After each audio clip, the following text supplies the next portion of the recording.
All right. I think I'm live now. I'm going to double check on that to make sure I am live now. Let's see here. We are checking, and it is live. Okay, so I apologize. I did try to go live here with this, and now it's on a different tab for people that I sent all the links to. I'm Adam. I'm now live. I went for about 5 minutes and realized I wasn't live. For some reason, I'm not able to set up the way I wanted it to on that same link. I think I have to mess with a couple things beforehand. But anyways, so I'm about to do everything over again that I just already went through. So I apologize for the wait. I was live for about 5 minutes. I was live right at 9 o'clock. It just, I have a new setup. So as you can tell, if any of you guys are watching from Proxy Time, the videos, my sound wasn't the greatest. And music wasn't coming through. So I actually messed around with things last night, figured out what the problem was, got that all figured out. But now I'm working through OBS instead of YouTube. Normally I was looking at YouTube when I was going live with stuff. So that is what we're working on now, or that's what I was dealing with for the first 10 minutes of this. Right now, working on searching for the spotlight. This is Kaima, the fractured clam. I always want to call him with this one. So as you notice, he does not have a white casting cost here. So there is a little bit of an issue with this guy, because if I had white in this, it'd be really easy to like get all the enchantments to draw off of him and everything like that, to get my draw. That's my biggest holdback. I always want to be able to refresh my hand, get new cards by what I cast. This guy, I don't have that. I have red. I have green. Green gives me 5 enchantments I can cast and all that stuff. But red is kind of the tricky part here. So I've always wanted a goading commander. We had that cat one from the commander decks a couple years ago. Buddy Trombley made that, so I didn't make that. We don't like to normally overlap. And so I kind of put that on the back burner. Then we had the Adventures of the Forgotten Realm one. I forget what he does exactly, but that was my next one on the list. And then the Stranger Things one came out with Max and Lucas. And Lucas, what he does is, I think it's tapping to do 1 damage to a creature, and then it's goaded. And then Max, what she does is, whenever you sacrifice an artifact, you can tap her to untap a creature. I believe that's how it is. No, you tap her to untap a creature. And then there's something with casting 2 spells. I don't know, whatever. So that was where I was going. And then this guy came along. And this is the one I decided to kind of go with. It seems pretty fun, actually, by putting auras on other people's stuff. So you would think, okay, you're giving them good stuff and helping them, making people attack. That's kind of one of the harder things with Commander is people don't attack all the time. And so I love goading because it's like they are forced to attack. They say they apologize where they're attacking, but you still are forced to attack. Now, the problem I was seeing with Kaima is that if you give somebody some really good stuff, it could potentially backfire, because what can happen is before you hit your end step, somebody could kill your commander, and you've just given them all these creatures and they're not goaded anymore, and so now they're coming at you. So the idea behind, and I'll kind of go through some stuff. There'll be some things I'll probably add in and take out whatever between. I'm going to try to get a lot of this done tonight. I will not finish because I have, as you see here, 204 on the main board. I do have land in here this time. You can see over here. Where's my land at? Land is 43. That isn't what... I have a couple of the flip land stuff. So there's spells and they flip into land. So I have those as well. If you guys aren't able to write comments or anything, it's just I don't know if I have the right setup with it. I just know that I'm live now. That's all that mattered to me this time. Is like I just had to be live because I had been going for like five minutes at that time and nothing was showing up. So if you are watching and you're not able to comment, I apologize. It does show that I can get stuff, but what I had to do is get a different link of just the streaming link, and I'm not positive on what my setup is. And if I pull that up, it could potentially screw everything up. So I'm just going to kind of leave it as is at this point. Let me see. Is there anything I can fart around with? details. If I jump in there, yeah, it could really mess some things up. So if you try to comment, if I don't respond to you, it means that I'm not seeing it because I have my chat open. Live chat. Okay, there we go. Okay. Now I can see it. I didn't have live chat up. So, Paul, sorry. Yeah, fuck it. We're going live. We'll do it live. All right, so I can actually see chat stuff. I don't know if I can respond on here. Can I respond? It's not letting me respond. Well, I don't need to type to you. I can just talk to you. Duh. Why would I want to type to you? Anyways, okay, so back to everything here. So, basically what I did is I wanted, since I'm not getting the draw from the white that I would normally get, I had to find other ways to do it, and also by find enchantments or auras, I should say, that I could bring back to my hand. So what I wanted to do is still have the cast triggers and drawing off the cast triggers with it. So it's kind of like the little side theme. Actually, really, the side theme would be the 1/1 counters.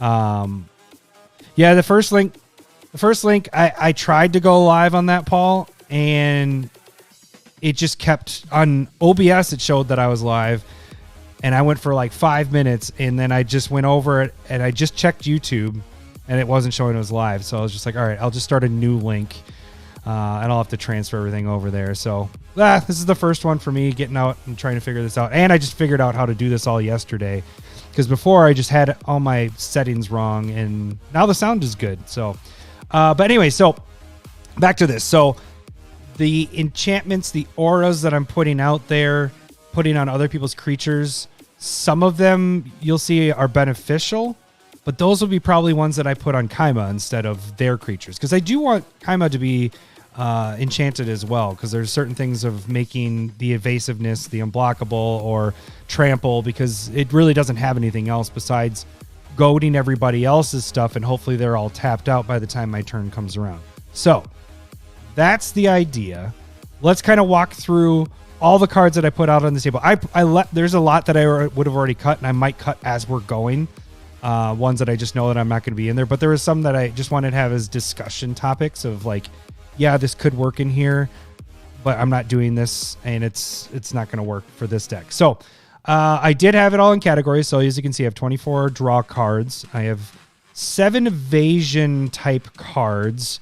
As you can see, this wouldn't be evasion, but what it does is it makes any excess damage go through. So I kind of put that in the evasive part, because that's like trample in a way, you know. So, but this is doing the damage. So you're not actually getting your commander damage, but you are getting damage in.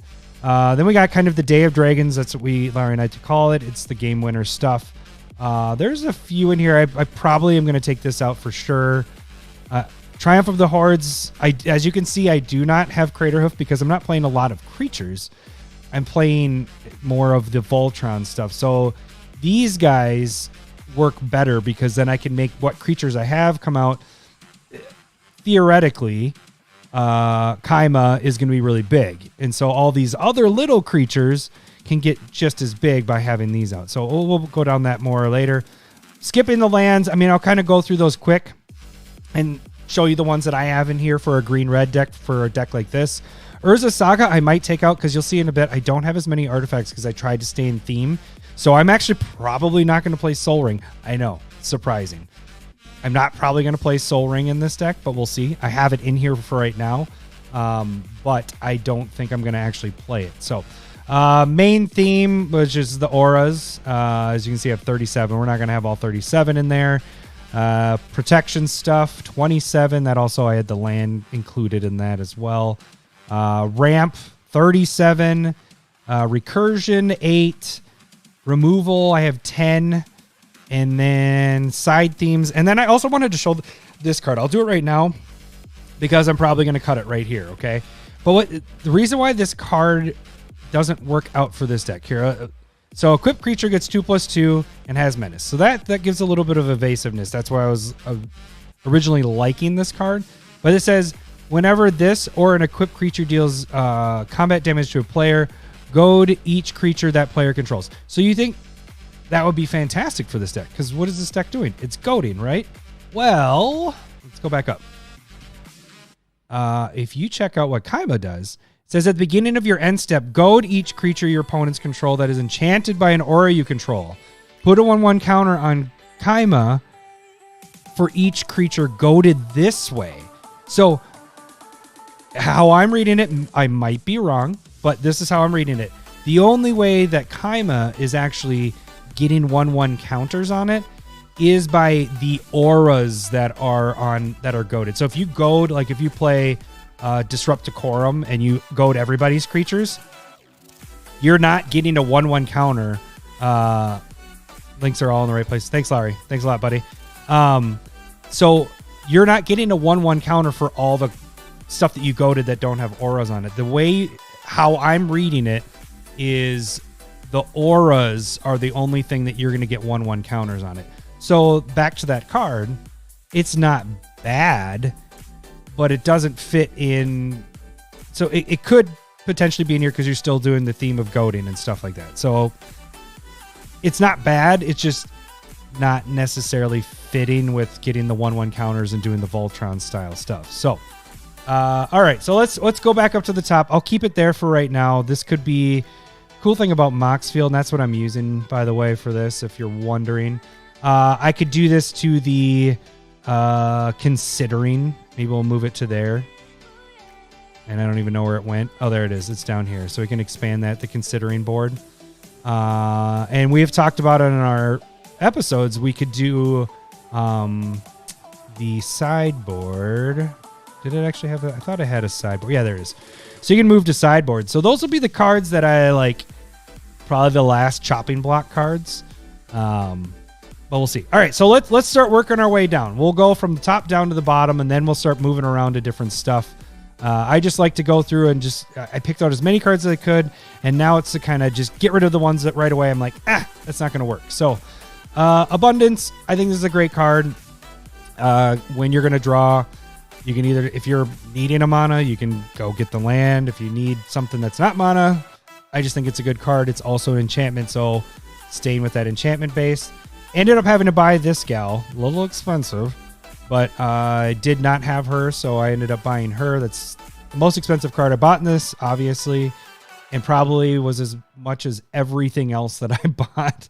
And I bought certain things in foil and stuff. Oh, good for me. Oh, good for you. Did not buy this one in foil. But so as you can see, this one, whenever you cast an enchantment spell, draw a card. So we're staying with the theme of the enchantments. Bequeathal. If enchanted creature is put into any graveyard, draw 2 cards. So you could do this on your creature. You could put this on somebody else's creature that you know is probably going to die, maybe like a 1/1 or something like that. This is kind of a cool card for getting you some draw in there. Let's see. Cut forests and mountains, add islands, and counter spells. No, none of that. Both of you, stop it. All right. So Colossal Majesty. There we go. God, I don't want to. Lowry, can you read for me? So the reason why I like this is potentially at the beginning of your upkeep, if you have a creature with power 4 or more, this should technically be at the beginning of your upkeep over 4. So this in play should get you a little bit of a draw there from that. So that's pretty decent there.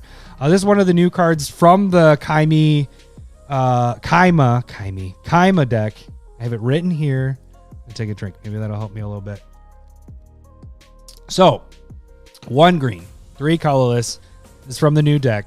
This gets you not only, it has 2 parts to it, kind of, because you have giving a 1/1 counter to my creature, or I could draw a card if I have an enchanted creature. So that's the part where I was saying with Kaima, if I enchant him, this is another way I can get draw. That's pretty decent. I won't have an equipped creature. I mean, I guess Shadow Spear is going to stay because what I need to do is remove Hexproof. And actually, now that reminds me, yeah, I should actually have the Kid Can't Even Read button ready. Where is it? It's on my next page. So Kid can't even read. I should just have that ready to go back and forth. I should have set that one up. So there is one land. What is it? The one that's our using or title for this. I got to make it so that just writing a note to myself. Land that removes. We have 2 of those. That removes Hexproof and Shroud or whatever. So those two I will add in because I forgot to put those in. I think I did. Okay, so let's get back to it. So Dragon's Rage Channeler. This is a sweet card. It's kind of like a half draw here. So you have 1 for a 1/1. Whenever you cast a non-creature spell, that's pretty much a majority of my deck. You get to surveil one. So you can look at the top card. You can either keep it on top or you can throw it into your graveyard. So that's pretty decent. The one downfall Lowry pointed out to me when I was kind of going through this with him is that the Delirium thing makes it so I have to attack if I have 4 more card types in my graveyard. I guess that's not too bad because it gains flying, but then it has to attack, which is kind of the downfall. So this one's a maybe. I wish I could put like a maybe counter. I bet you I can. So this is the first time we were using, what was it? Tapped Out before. So this is the first time using Moxfield. I really like this setup a lot better than what we were using before. But this one I'll come back through. I think it's staying for right now. Eidolon of Blossoms, 2 green. Again, this is the drawing off of when this comes into play, or another enchantment enters the battlefield under your control. So you're going to replace this card. Yeah, Arcane Lighthouse. Thanks. Thank you. Arcane. It's what I'm using for the art for our thumbnail on this one too. Thanks, Dempsey. But anyway, so this replaces itself.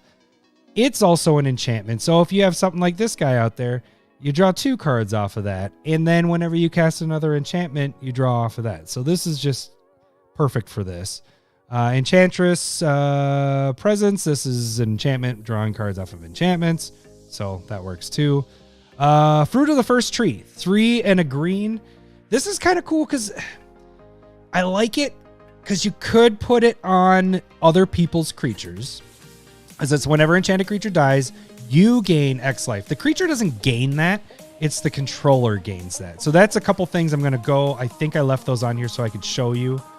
Bear Umbra is one that I want to go over when we get to it. But you gain the life and you draw the cards. So you can go one of 2 ways with this. Let's say you've filled... You don't need to know the name of my deck. What? Oh, it's AJ on there. It's called Bang Bang Bang. So this one you can put on somebody else's creature, or you can put it on your own. So that could make it so it adds almost like pseudo protection. Nice. That was perfect. Bang Bang Bang. Oh wait! Don't leave, AJ. You sit there. I hope you aren't doing your Bang Bang Bang and leave, because I do have my button. Oh no! Did I leave it for Lowry? I might have left it for Lowry. I got Hello Boobies. Hello, boobies. But I don't have...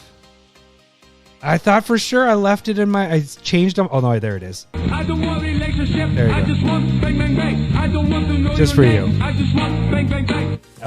Okay, so where was I? I got distracted by Bang Bangs. Oh, yeah.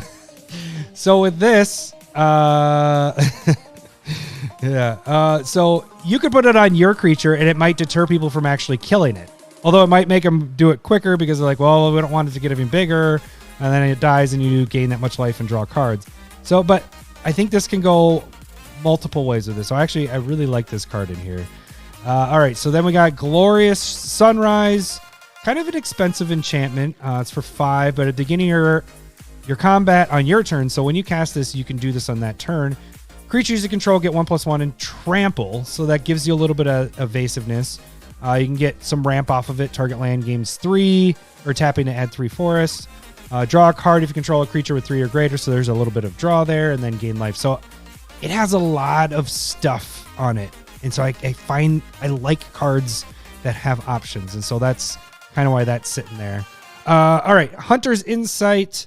Hey, what's up, Nick? It's instant. I like that part. Choose target creature you control. Whenever that creature is dealt combat damage to a player this turn, draw that many cards. So you can wait till your Kaima is getting through. Boom, cast that, draw that many cards. You can wait till somebody else's creature is getting through. Boom, draw a card. So I think this is actually a pretty good card for that. Inspiring Call. Draw a card. Put a 1/1 count. Wait, no. Draw a card for each creature you control with 1/1 counter on it. So, and that those creatures gain indestructible. So it has a little bit of a draw mixed with protection into it. So this is definitely in there. Keen Sense.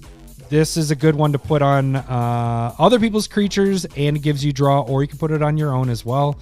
Whenever it deals damage to an opponent, you may draw a card. So the cool thing about that is, let's say they got rid of the goat and you put it on somebody else's creature, and then they attacked you.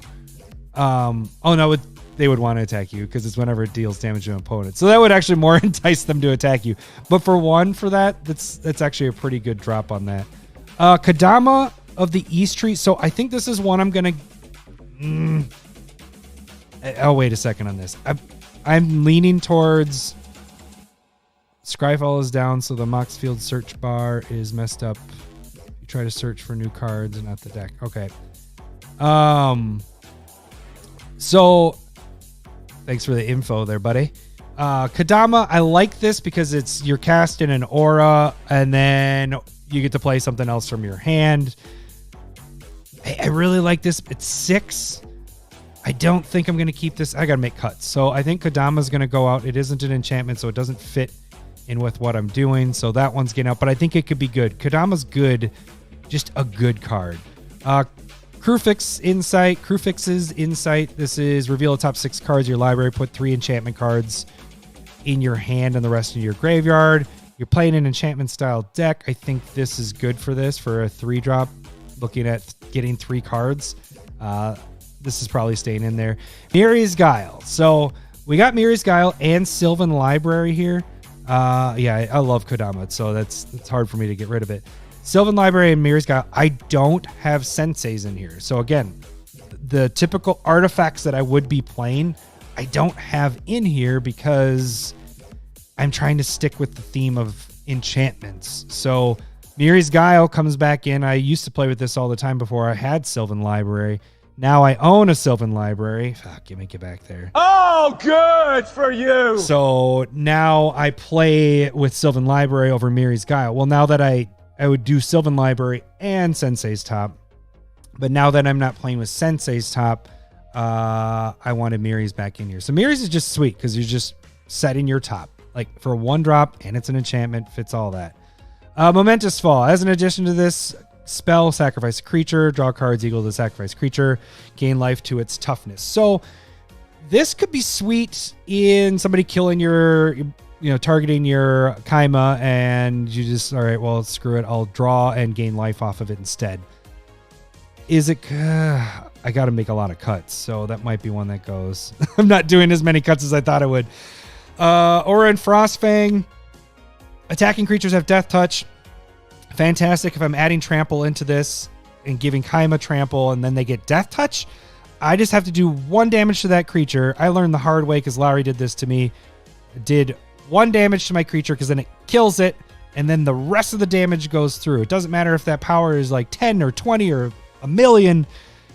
If it's not indestructible, or no, it was even indestructible, and it still went all the way through. I think that's what the Lowry got me on that.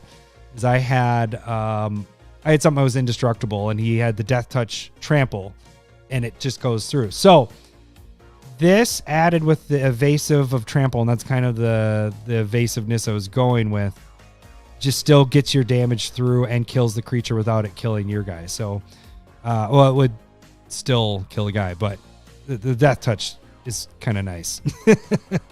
All right, so Return of the Wild Speaker. Draw cards equal to the greatest power among non-human creatures. Kaima's not a human, it's a spirit. So you could draw a crap ton of cards. Or you can give your creatures 3+3, but really what I'm focused on is that first part. Rishkar's Expertise. Draw cards equal to greatest. I like this better than this because then you get to play another card. You may cast a card with convert a mana cost 5 or less from your hand without paying its mana cost. So you get to play something else for free. So you're paying 6, but you've been playing 2 spells and drawing a crap ton of cards. So I really like that there. Where's my kid? Can't even read. Get back here. There we go. The Champion. So it's just another one. Whenever an enchantment enters the battlefield under your control, it gets a 1/1 counter and you draw a card. So it's not even a cast trigger. This is an enter the battlefield one. So right now we have that one. So we have 1, 2, 3, 4, I thought I had 5 green. Oh, yeah, down here. I'm getting to her. Yeah, expertise is pretty sweet. So 5 green, just straight up when you cast, you draw. So I liked this guy in there. Obviously, I already talked about Sylvan Library. Toski is just a good green creature. It doesn't have to be in a squirrel deck. Can't be countered. It's indestructible. It's attacking. But whenever a creature you control deals combat damage, draw a card. So it's like Olran Frostfang in drawing cards. But this guy's indestructible. So you have 2 things of attacking. Now, again, theoretically, you're tapping at least one of the players out and getting through and attacking, getting damage in, drawing cards. So I think these 2 are fantastic in this. If you're able to, and that's the thing is, theoretically, you are tapping them out because of the goading. Now, when you get in actual games and you see how things are playing out, that might not happen the way you think your mind is thinking it's going to do, and you might have to change things out. So right now, I think these 2 are pretty good. And then we have our last Enchantress to draw off of enchantment. So cut a whole 1 card going through the draw section. Let me read what you guys got there. It's good. I'm kicking myself for not using it sooner. Yeah, it's a really good card. AJ. Oh, no, you didn't miss much of the video at all, buddy. I'm only like 30 minutes into this. So yeah, no, I do have Destiny Spinner in here, AJ. Creature can't be countered. Yep. Also fits. Yep. Yeah, so I'll get to that in a little bit here. So I'm working my way down. This is the first grouping, so I just dealt with the draw stuff. All right, so now we get into the evasion stuff. So Ember Cleave, I haven't ever used this in a deck. I think it's pretty fantastic, especially the surprise attack with this. This could be a game winner also, and I did not put it in the game winner. The problem is you're taking out 1 person, but giving that 1/1 double strike and trample, theoretically, Kaima is pretty big at that point, even if it's not that big. Let's say it's a 5/5, 6/6, 7/7 double strike. Yeah, you're killing somebody pretty much with that. So this is a pretty good card, and it costs 1 less flash attack. Like, I have a bunch of surprise stuff in here too. So we got another flash one here. This one could go on, I believe, either or. I mean, I could put it ideally on somebody else's, but it depends. I guess that's the other thing is what's nice about these. Most likely I'm putting it on mine, right? But let's say I have the board pretty much under control. Maybe the creature that I'm putting on already is goaded, or I don't know. Whatever the situation. If I put it on their creature and I have a protection spell, let's say I have that. Let's say I have a Heroic Intervention in my hand and I'm not worried about somebody killing Kaima. Then I play this on their creature knowing that they're going to kill my opponent because the damage enchanted creatures, well, but I guess it says may assigned its combat damage as though it wasn't blocked. So they might not do that, but they still have to attack. So most likely going on my own stuff. Tranquility, who are you? I don't know, Larry, if you meant to write troll LOL or if you just were trying to write LOL, because I think troll and LOL work fantastic there. All right, let me have another sip here of my honey whiskey. Yeah, that's a good point. Could do some EDH politics. That's a good point. So Nylea, this is just to give my creatures trample. Can pump them up a little bit. That's a nice, and it's an enchantment. So it's the other part of it. It's an enchantment. This guy, Nyx Herald, it's another enchantment. At the beginning of your combat, on your turn, target enchanted creature or enchantment you control gets 1/1 and trample. So that's pretty much the only reason why that's in here. You have enchantment in it. Is it good enough to stay in here? I don't know. Well, we'll see. I'm going to kind of go through everything and cut the ones that I really just want to get rid of. Shadow Spear. Trample, lifelink, get rid of the hexproof, indestructible off of other stuff. 100% staying in here. That's a great card for this. Great card for most decks, actually. One of Lowry's favorites right there. Talons of the Wildwood. So it gains 1/1 in trample. Here's one of those recursion ones. So I could put it on somebody else's. I could put it on my own, but I could put it on my opponent's creatures just to get my draw or the goading. And then I can return this if that creature gets killed. I can bring this back from my graveyard and later in the game cast it again. It's only 2. 2? Yes, 2. You cast it again, get your draw triggers. Hopefully at that point you have even more things that are out that you gain bonuses from casting enchantments. So this is one of many that are in this that are recursion built-in cards. So that's kind of the theme that I threw in there. Okay, so then we got Torolf God of Fury. So this might not stay in here now as I was walking through it because it is like evasion, but not, because Torolf is dealing the damage to any other permanent. But that's the kind of cool thing. That's maybe why I keep it, because I can get, it's almost like removal in a way, because it's cool thing is, read it. It says whenever a creature or a player an opponent controls is dealt excess non-combat damage. Oh, non-combat. Did not catch that. That one's going bye-bye. Remove. If it had said combat damage, then it deals excess to another permanent, then that would have been really good because you would be able to, it's almost like removable. Yeah, it's non-combat. So get rid of him. There's another one. I got rid of 1 in draw and 1 in evasion. I'm doing good. I got 101 cards to go. All right. One of Lowry's favorite, Chandra's Ignition. So target creature control deals damage equal to its power and each other creature and each opponent. So let's say I can't get through or whatever. This is my finisher right here. Because if Kaima is huge, I kill everything on the board and potentially kill all the players on the board. So I think that's a very good card here. Does the other side help? No, it was an equipment that wasn't very good. Like I was never going to cast the other side. I remember looking at that. Fiery Emancipation. So this is tripling damage to any permanent or player.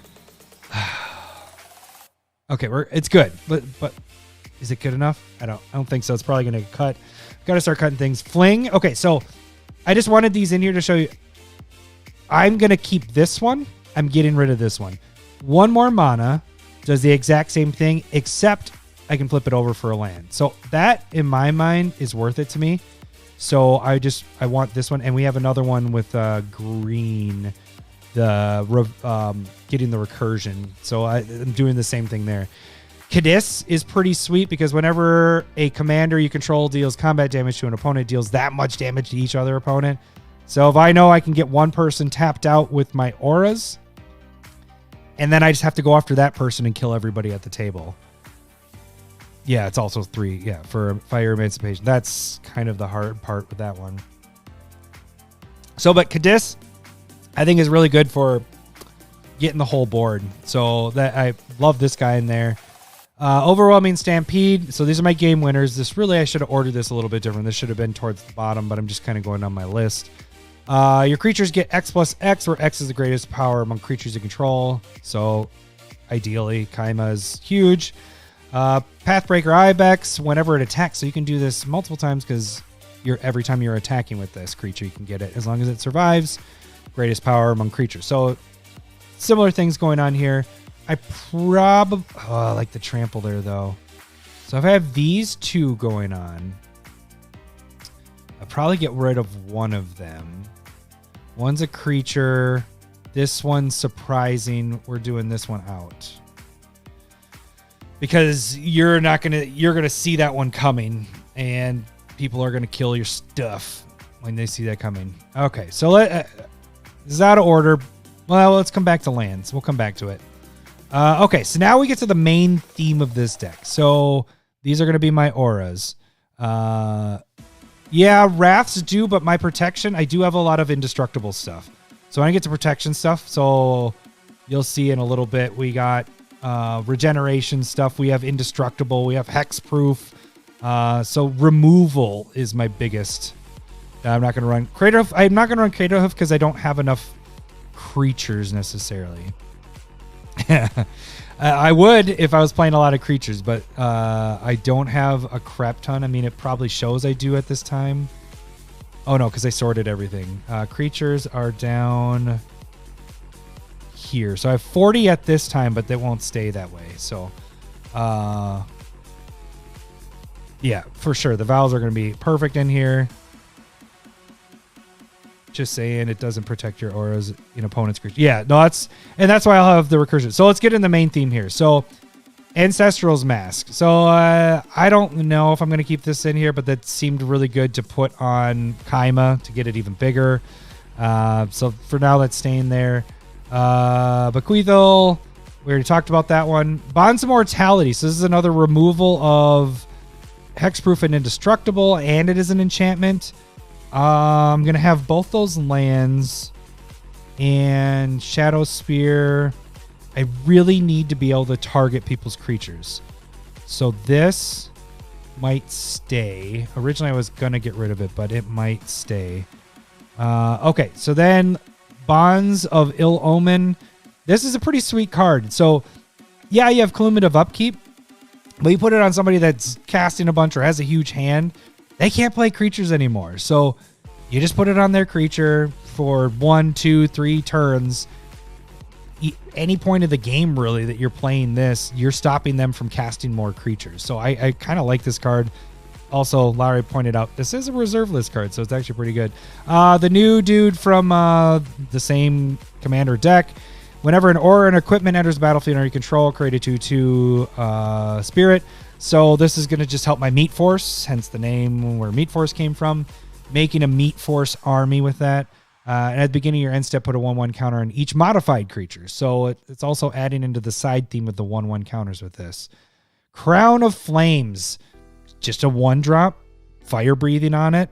But then you can tap 1 and return to your hand. So let's just say I need to draw. And I have like my 2 Enchantresses out. I play this once. I pay 1 mana. Draw 2 cards. Pay 1 red mana again. Pop it to my hand. Pay 1 red mana again. Drop it. Draw 2 more cards. This can be really freaking nice. Just you keep filtering this in and out.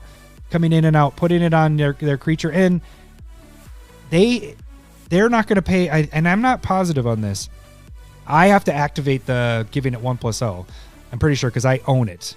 So I'd be the one that's have to pump their creature up. Yeah, I'm pretty sure. Yeah, that's what it is. So this is just a perfect card to go on other people's creatures. I'm just getting caught back. Back to nature. Crown is a synergy. Where are we at with that? Okay. Yep, for sure. Yeah, okay. I'm just making everything's a little delayed. So if I don't answer you right away, it's because you guys are like 3 cards behind. So sometimes you'll say it and I'm like, oh, yep, come back to this one. But Crown was on point there. Okay, so then we move on to the other crown. This one was from, I think it was one of the Dungeons and Dragons. I don't remember the commanders. I have it right here. It just came in the mail today. Oh, good for me. I was about to hit the bang, bang, bang. Oh, good for you. Well, what this one does, gets 1/1 for each elf you control and reach. But again, here's that return it from your graveyard to your hand. So it's a little higher on what I'd like for an aura and the returning to your hand, the recursion. But I like the recursion in this. Back to nature. You are being a douche. Yeah, you're probably right. It was Kaldheim. But yeah, so this one, yeah, you're right. It is from that one. That's where I was looking through my boxes and I thought I for sure had this, but I couldn't find it. So I had to buy another one. All right. So then this was a sweet card. I love this card, especially in this deck. Custody Battle. So it's 2. You put it on their creature. So you put it on their creature.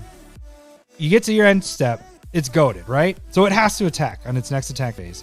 Well, that next opponent's like, well, I don't want to sacrifice a land, so I'm going to give this. It doesn't matter who they give it to. They could give it to you, and it just means that the biggest threat on the board is just being passed around until somebody wants to get rid of a land. And then even if they sacrifice the land, this enchantment isn't adding anything to that creature. It's not giving it trample. It's not getting bigger. It's just making it sucky for that player that has the card, and it can't attack you. It still can't be attacking you no matter who gets control of it. It can't attack you unless it's the last player, unless it's 1v1 at that time. That's where goading could get a little tricky. So, but this just seems like a fun card because I just feel like what's going to happen is people are going to be like, the creature's just going to get passed around. It's not going to do anything. It's just going to be in limbo. Just passed around. May go around like it'll never get goaded again because it's still goaded until it actually gets to its attack or whatever. But so it seems like a fun card. All right, so Destructive Urge. Whenever an enchanted creature successfully deals combat damage to a player, that player sacrifices a land. This one's a little dangerous in that you could get it blowing up in your face if they destroy your commander and then attack you. I'm still keeping it there for right now. Okay, so we got Disrupt Decorum. This is also one of our Day of Dragons kind of game winners in a way. Like if there's so many creatures out, this can still come in handy. You won't get the 1/1 counters, but it's goading all creatures you don't control. So this one I'll probably keep in because it's getting everybody's creatures. And so you're opening up the board for you to do stuff on your turn. This one's a fun card. Elemental Resonance. So this one can go in the ramp section as well. And let me read what you got here. Mr. Dempsey, is it another destroy my stuff? So the creature gets passed to me. I sack a land. Do I then control site? Yes. If you sacrifice the creature, then you control, or land, then you control the creature. So that's how that works out. But this is cool because you could put this on any permanent you want. And it's at the beginning of your pre-combat main phase. Add mana equal to enchanted permanent's mana cost to your mana pool, including the colors. So you're putting it on somebody else's creature, the biggest, baddest creature out there. You're getting that mana and that creature's not getting a benefit, you know? Like let's say it's a 7-drop. Let's say it's, Blightsteel Colossus. It's 11. You get 11 mana on your pre-combat main phase. You wouldn't get it that turn because you're casting it that turn, or you're past that phase. But there is no benefit to their creature getting it. You could potentially put it on your own stuff as well if you needed to, but I think this is more safe to put on other people's stuff. So I think that's pretty fun. Fiery Mantle. This is 2, goes in the graveyard. So this is kind of like your Rancor. I think Rancor's 2. We're gonna get to that. Where's my Rancor? RRR. No, it's 1. This is like the red version of Rancor in a way. So it adds fire breathing, and then when it goes to the graveyard, return it to your hand. So there's a recursion built on a stick. Okay, so that one's pretty good. I got a bunch of these. They're really cheap. These guys are cheap. I got foils of these ones. Oh, good for you. The really old ones get really expensive when you get those. But yeah, I think these could go up with this deck depending on how it does. Fractured Loyalty. This one's iffy. I think I'm actually going to cut this one. It's whenever an enchanted creature becomes a target of a spell or ability, a controller gains control of enchanted creatures. So my thought with this one is I enchant somebody's creature and then I target it again with another aura, and then that allows me to steal it from them. Seems like it could be good, but then it could be stolen from me as well, I guess. So I don't know, kind of a removal in a way. We already went through this one. Here's another recursion thing. So this one's 2 this time. You can return it to its hand by tapping 1. So it's a little more expensive than our Crown of Flames, but this one has flash onto it. Probably not going to use the flash as much because you want to get the goading in, but you have that recursion of it coming back into your hand. But the nice thing is, let's say board wipes happening and it's somebody else's turn. That's normally when it happens because it's sorceries typically. So they're playing Wrath of God, and you're like, well, shit, this is on somebody's creature, and I have 3 auras, or my creatures that draw off of enchantments being, enchantresses. I'll tap 1, bring it to my hand. It has flash, so I can cast it right now, at least get my draws off of this. Tap 1 more, bring it back to my hand. Supposedly if you have 4 mana open. So, I guess it could come in use in hand with that. So that's pretty good there. Fast and misspelling words. At least you're not... You feel like Lowry. That was a good one, Bundy. I dig that. All right. So Grenzo. This one's kind of fun. Whenever creature you control deals combat damage to player, choose one. You can go to creature, or you can exile the top of that player's library, and you can cast that spell as though it would spend mana as any color. So it kind of has a little bit of a draw to it. So this one seems like it'll be fun. The idea is you're also able to get through because you're goading everybody else's stuff. And then this adds another goad on top of it. So maybe the hard part is they should be tapped out. So this one might be going. I wish I could add like a little button to it so I can remember this one I was so on. View details, add one more. That could be a way to remind me to add two. Brand is an instant, so if someone starts to sack a land, you can cast it and keep your creature. Which one? Brand? Now you're going to want me to look for it. Considering. Oh, that's a good point. I like that idea, Josh. Where did I have that? It was this guy. Where's my considering? Move to considering. I can dig that. Yeah, I could do a custom tag too. Yep, I like it. Keen Sense, we talked about that. This one's kind of cool because it's a little bit of removal in a way, but not, because you're still keeping it there, getting potentially goading and getting rid of creatures. So it's 2. You get to draw a card, first off, so it replaces itself. If you have other things that allow you to draw, then it's really good there too. But the enchanted creature loses all abilities and is a green elk, base power 3/3. So you get rid of the biggest threat that has tap abilities, or is just wrecking the board, or biggest threat. You make it lose all its abilities. It turns it into a 3/3. Still goaded, still all that stuff. So there's a lot of benefit to this. So it has draw on it, built on a stick, and then you're also removal and doing with the main theme of everything. Okay, and then we got Latulia's Orders. Latula. I need to have this one ready for me all the time. Can't even read. You can play this as an instant, so as flash. Whenever enchanted creature deals combat damage to defending player, you may destroy target artifact that player controls. So it's kind of, this is another little spot removal because it is 2. You can play it an instant. You don't have to put it on your creature. You can have one of the goaded creatures already, add another one on because it's getting through. You see, oh, yep, it's about to do damage.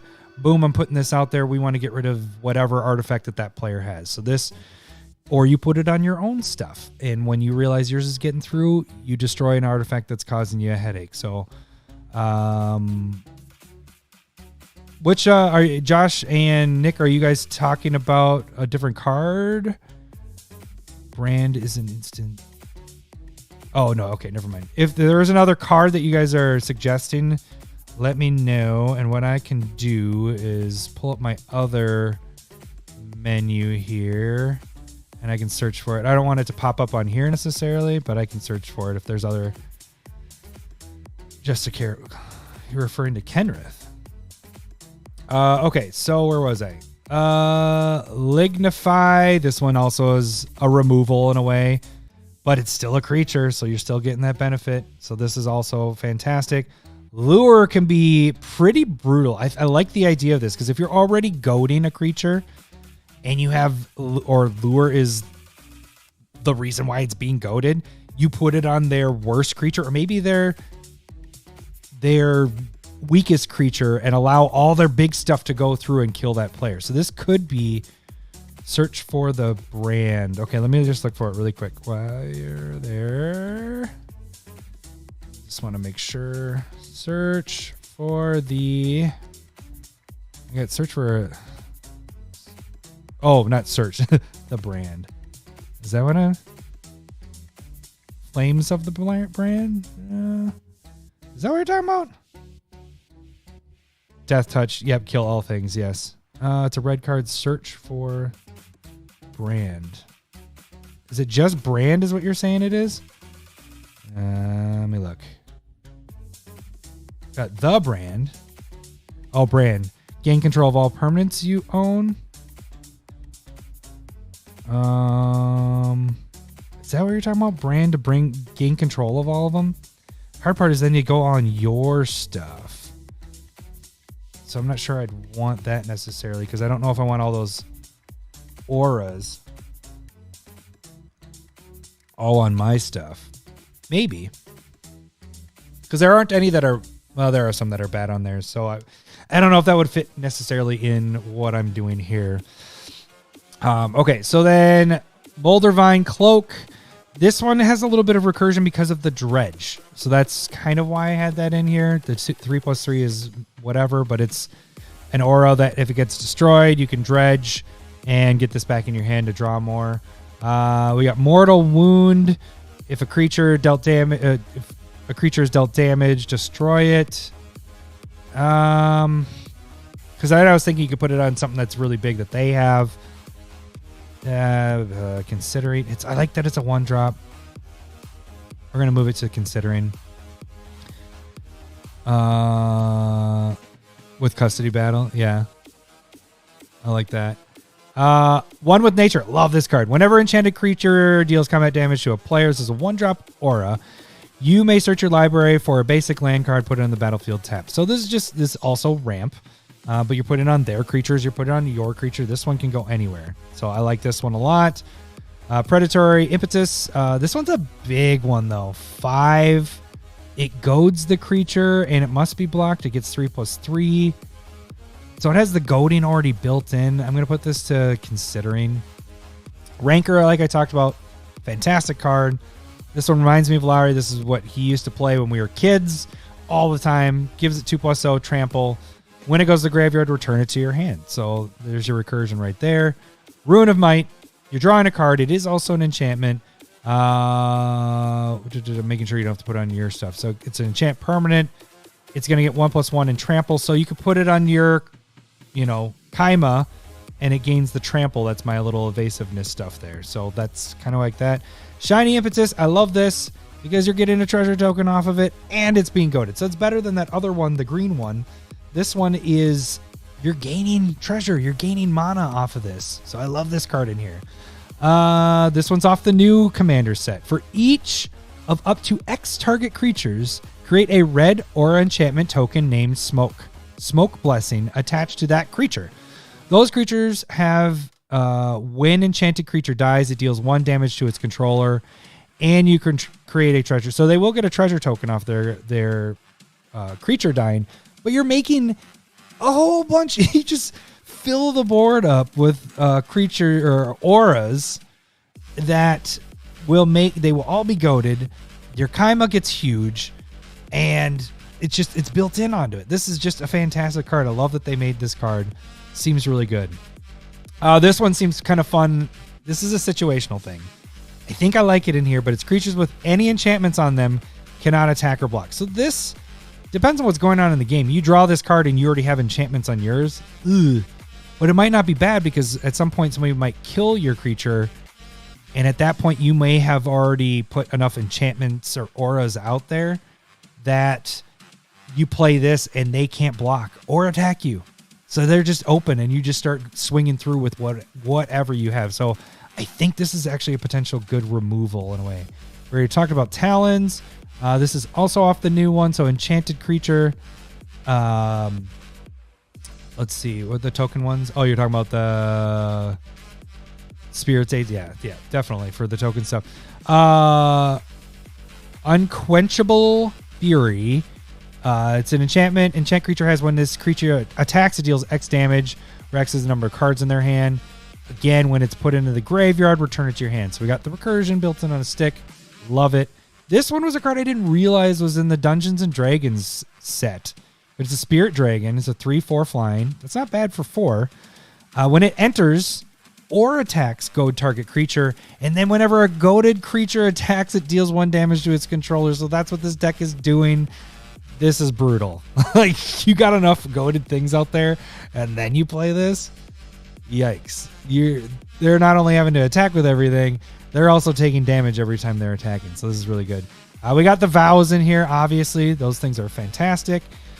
Wanderlust. So this is an old school card. Now it finally is decent for this. So you just put it on a creature. Their controller is going to take damage, and they got to attack because they're going to be goaded. So that's that. That's all that is. And then Whip Silk. This is really good with this.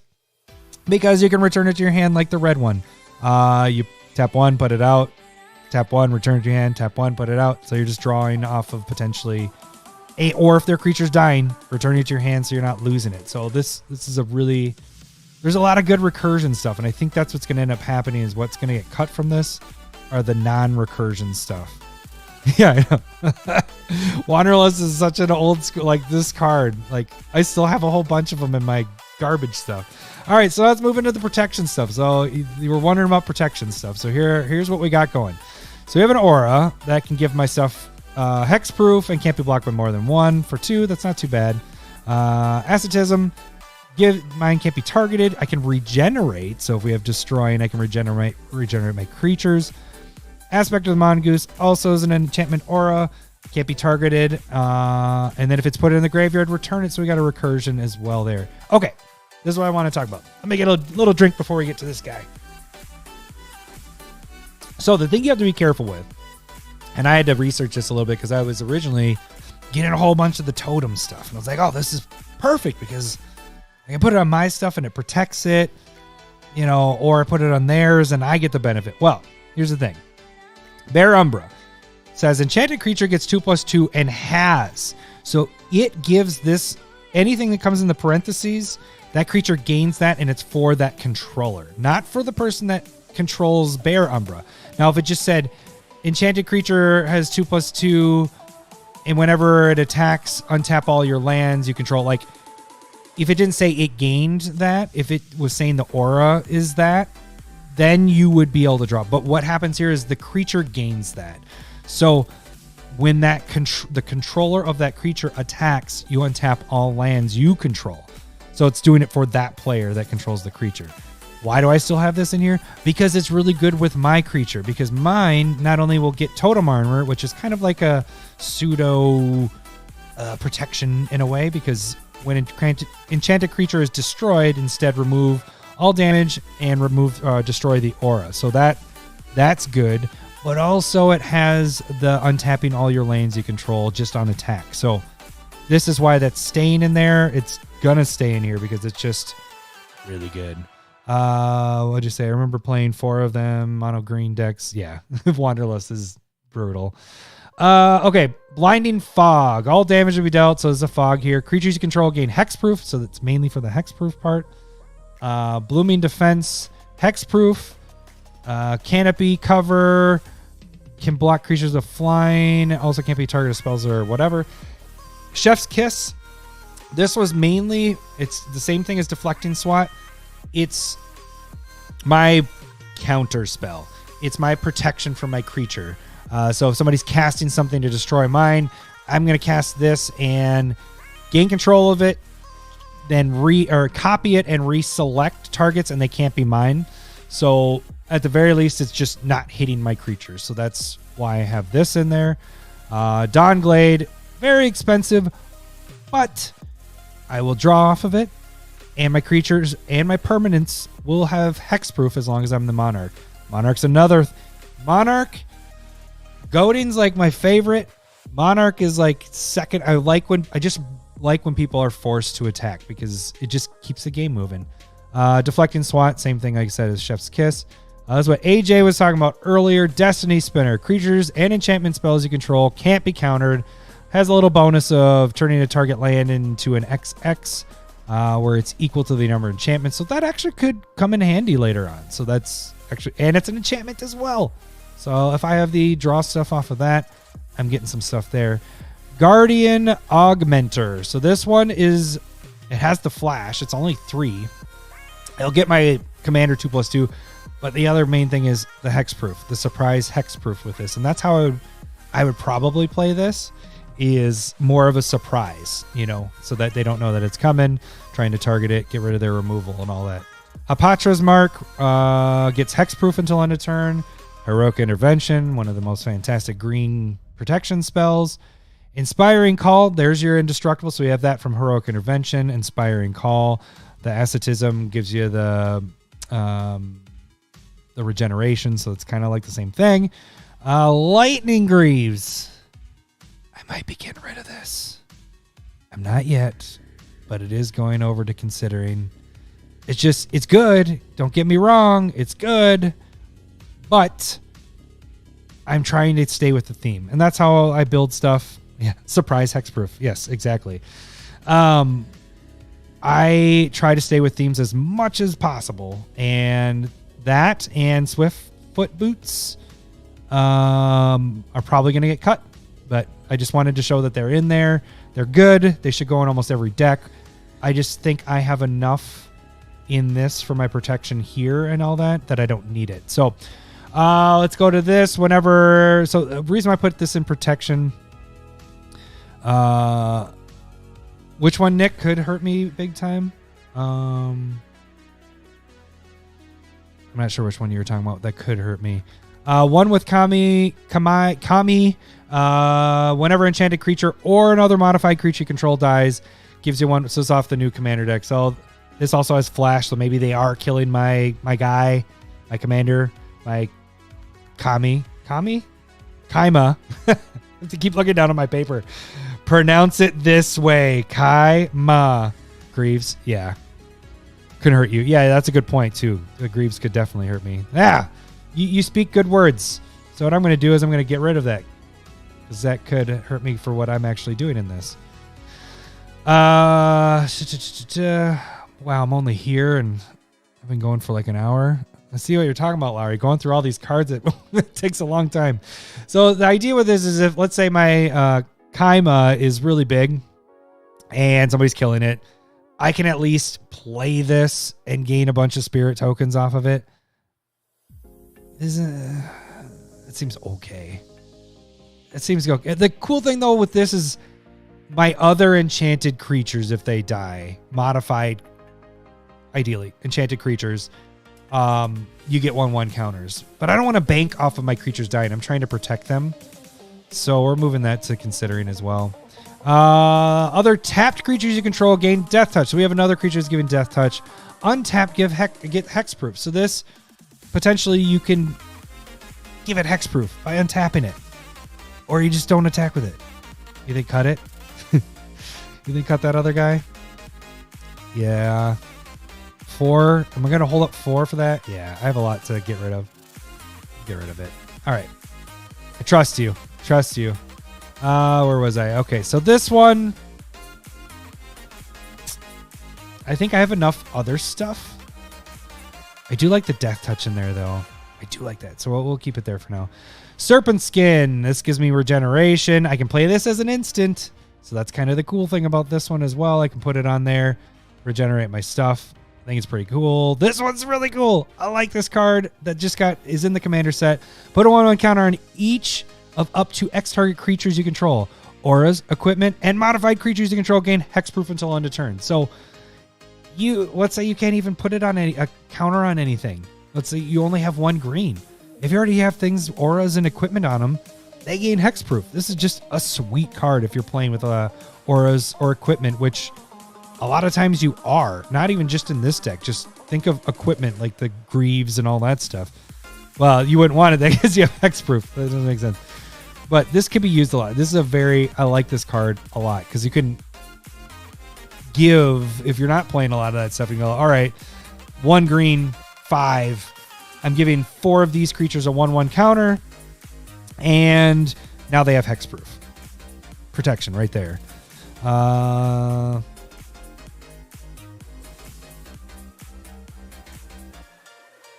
Yeah, that's a good point. If you have to come up with an all right reason to keep the card, you should cut it. Yeah. Slippery Bog Bonder. So this one has flash again, hexproof. It enters, put a hexproof counter on target creature, then move any number of counters from among any other creatures you control onto that creature. So it seems decent. The 4 gets me a little bit, but you're giving a creature hexproof. There isn't a lot of indestructible. I do have, well, that's my 3 deflecting stuff here. I have regeneration stuff. And let's see how many indestructible I got. 1, 2, regeneration, 1, 2, and I think I have another one, 3 right there. So Yeah, that's the problem with the Voltron stuff, but I do have enough of them in here. We'll keep that one for now. All right, Snake Umbra. Whenever this creature deals damage to an opponent, you may draw a card. So again, it's kind of the similar thing of Bear Umbra, and it gives my protection to my creatures. Snakeskin Veil gives 1/1 counter, so it fits with the counter stuff, and hexproof. Vigor is doing the damage. You get the damage done to your creatures, they're getting 1/1 counter, so it's kind of a cool little. My Kaima's getting bigger and bigger with Vigor. I just love Vigor. I love it. It's one of my favorite cards. Old school cards. It's still fun. Wild Ricochet, same thing as what these guys are doing. We're kind of deflecting that. And then Yavimaya Hollow, regenerating a creature. So those are my protection stuff. Okay. Was there any that was standing out? This guy was a maybe. I'll keep him there for now. Let's just move on. We did Abundance already because it was up there. Arcane Signet. See, this is what I was talking about. I'm getting rid of Arcane Signet. I'm getting rid of Soul. Let's go to Considering. Soul Ring, maybe.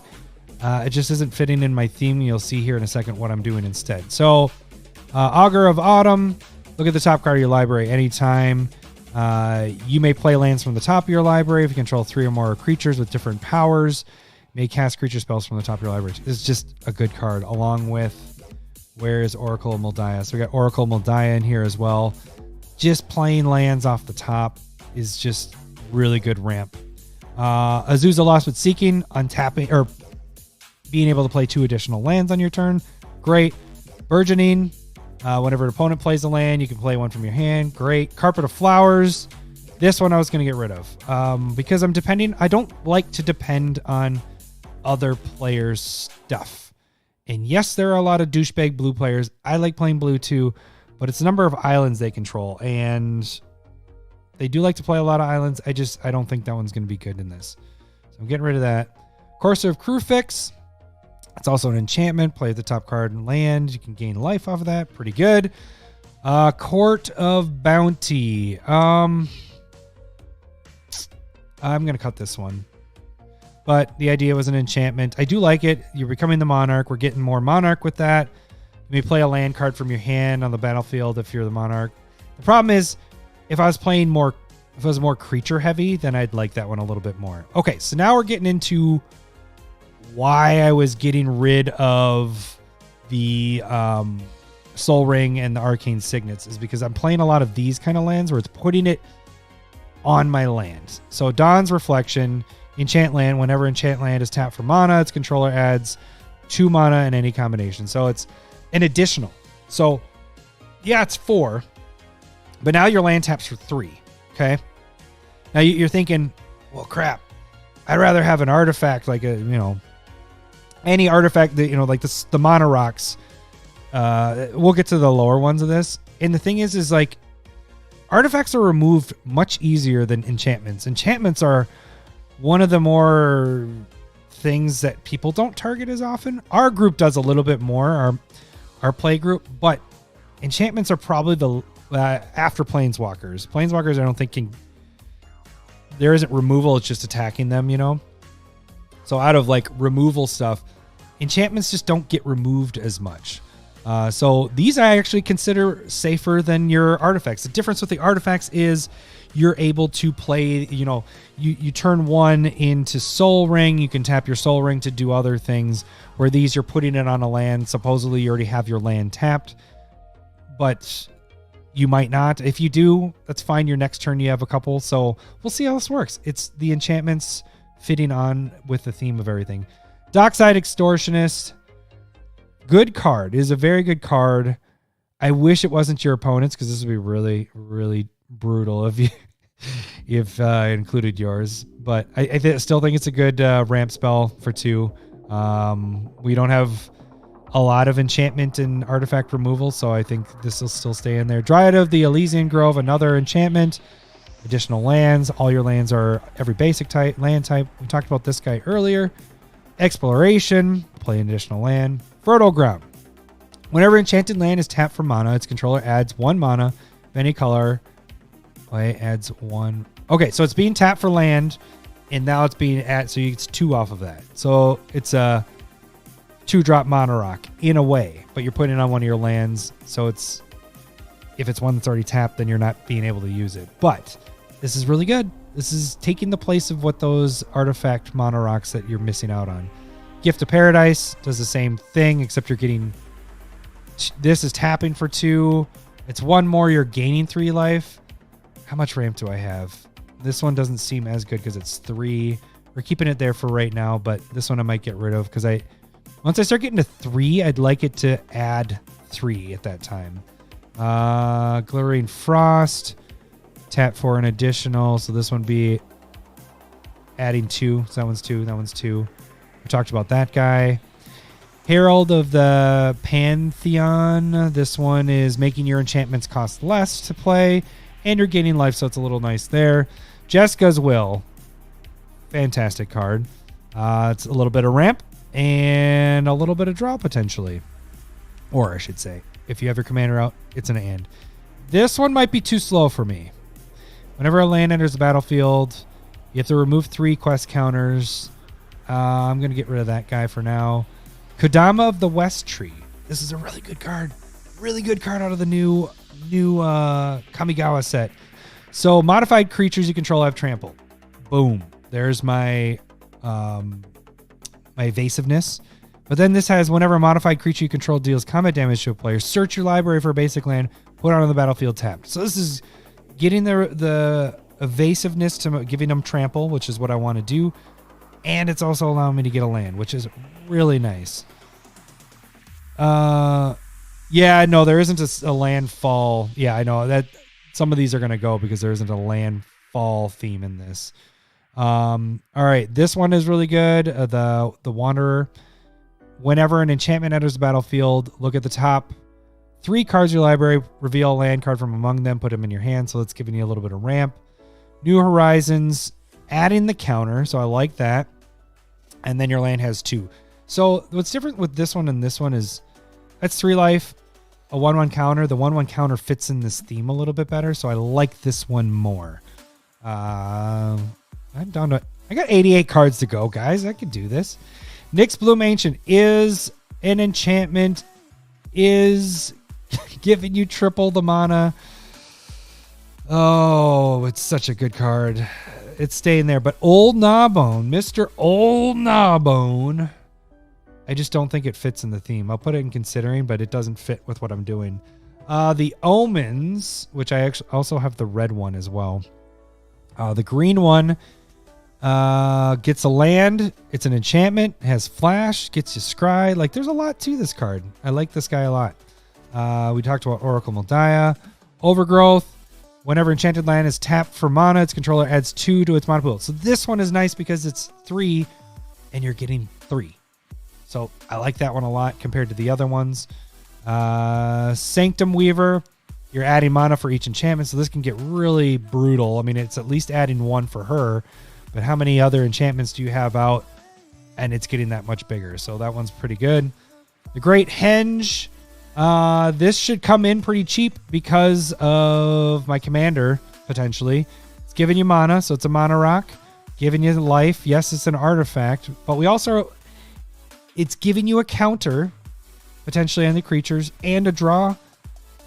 That's more worth it than just having a mana rock. Because this has 2 mana, gives you life, does the counters, which is kind of the sub-theme, and can draw you a card. Like, this just seems a little bit more worth it, and it'll be cheaper because of what I have out. Tireless Provisioner. Whenever land enters battlefield, create a treasure token is what I would be making there. Utopia Sprawl 1 is tapped for mana. Controller adds an additional 1. So 1 to give you 2. Perfect for that. Weirding Wood. Let's see. This one gives you an investigation token, the clue token. So you could potentially draw. And then Enchanted Land has 2. So that's, again, this is better than this in my eyes. And probably better than this because I do like the tapping the 2 to draw. To sacrifice that. So I like this better. Wild Growth. 1 for giving you 2. Wilderness Reclamation. So untapping your lands, it's going to help you out a lot. And you don't have... There's a reason. It's $30. Good point. Good point. So especially since I'm dealing with land, this Wilderness Reclamation is really going to come in handy because I'm enchanting my lands as well. And then the last one, it's for 2. When it's tapped for mana, adds an additional 1. I like that. 2 for 1. I would rather have the 1s, but this also has that little ability of you can sacrifice it late game and get a 2/2 wolf creature token. Probably never going to do that, but this one's pretty nice. Okay, so that's my ramp for now. As you see, I got rid of Soul Ring and Arcane Signet. I could have put in a whole bunch more of the Mana Rocks, but like I said, I wasn't going to get rid of, or I wasn't going to add those in. So I just wanted to give you those as the example. All right, so we move down to Recursion. So we have this guy. Return target card from your graveyard to your hand. Same as this guy. But this guy, one more, just like our red counterpart, can be a green mana. So we're going to get rid of Regrowth because I just like this one better. Creeping Renaissance. Choose a permanent type, enchantments. Return all cards from that chosen type from your graveyard to your hand. I like that a lot because it also has flashback. So late game, you could do it again. Let's see. Crystal Chimes. Sacrifice Crystal Chimes. I need the lockets. Right. Crystal Chime. Sacrifice this. Return all enchantment cards from your graveyard to your hand. I guess. I don't know. So I found these two, and I actually don't own these. This one's so much, but it continues. It can keep doing one at a time. I have a lot of recursion stuff. So part of me, and it doesn't fit in the theme of enchantments. I would take one or the other. Would I pay 2 to get more? That just seems so much right there. I don't have a ton of... Let's see what else we got here. So we got Eternal Witness, returning a card. Remove a card from your hand. Return target card from your graveyard to your hand. It shares a creature type with a card. So you can get rid of a enchantment card to draw an enchantment or take one out of your graveyard. I mean, that could come in handy. And it's an enchantment. Yeah, we're getting rid of these. Fits in the theme. Those are gone. Rofello's Gift. 1, reveal any number of cards in your hand. Return an enchantment card from your graveyard to your hand for each card revealed this way. That could work out. So I like these guys here. Yes, they are nice, but when I'm doing the theme stuff, it doesn't work. So I don't have a lot of recursion, but my auras have a lot of recursion built in on them. So I don't need as much recursion as you normally would need. All right, so let's get into our removal. Beast Within. Destroy a permanent. Sandra's Ignition. We already talked about that. Chaos Warp. That's fantastic as it's hitting anything. We already saw this. Saw that.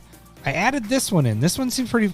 I've talked about this one as one of my favorite cards from that set.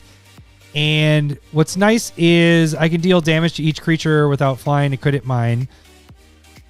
But destroy up to X target artifacts and or enchantments. And this is instant. This is staying in here. That's good. That's staying in here. That's good removal. We talked about that. We talked about that. Here is the other Omen. It is a flash. It's only doing 2 damage, so that's not really going to do much. But it is an enchantment for 2 and scrying. Is it worth keeping in? Maybe. Considering. We have to go through that considering board again. Okay, so Agitator Ant. At the beginning or end step on each player may put up to 2 counters on a creature they control. Goad each creature that had counters on it. Put on it this way. So I can put it on my own stuff. If I'm already going to attack with it, I can put 2 counters on my stuff. They do their stuff. If they don't want to, that's fine, but I can keep adding counters to my stuff. I'm depending on the other players, so that's a little iffy, but... Oh, this is why this is the side theme. 1/1 counters. That's why I have that there. All right, Everbrook's Caretaker. So at the beginning of your combat, on your turn, put 2 counters on another target creature you control. Let me see if I can flip this over. Flip. So the flip side is other permanents you control have hexproof.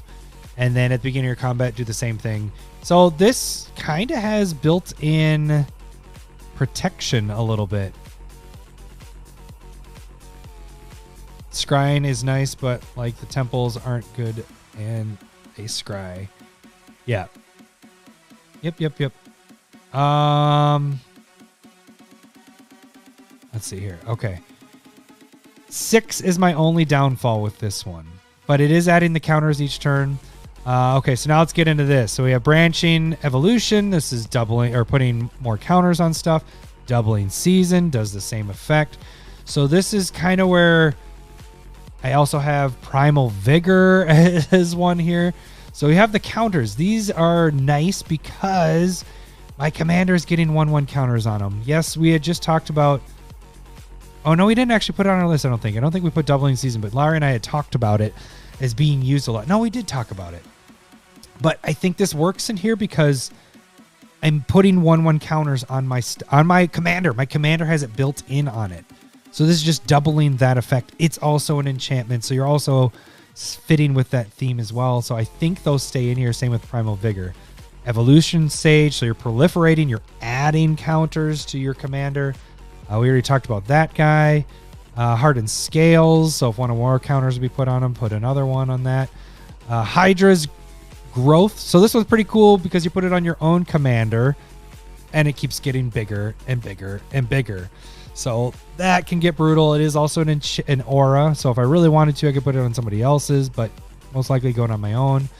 Invigorating Surge, put a 1/1 counter and then double the counters on it. Crazy.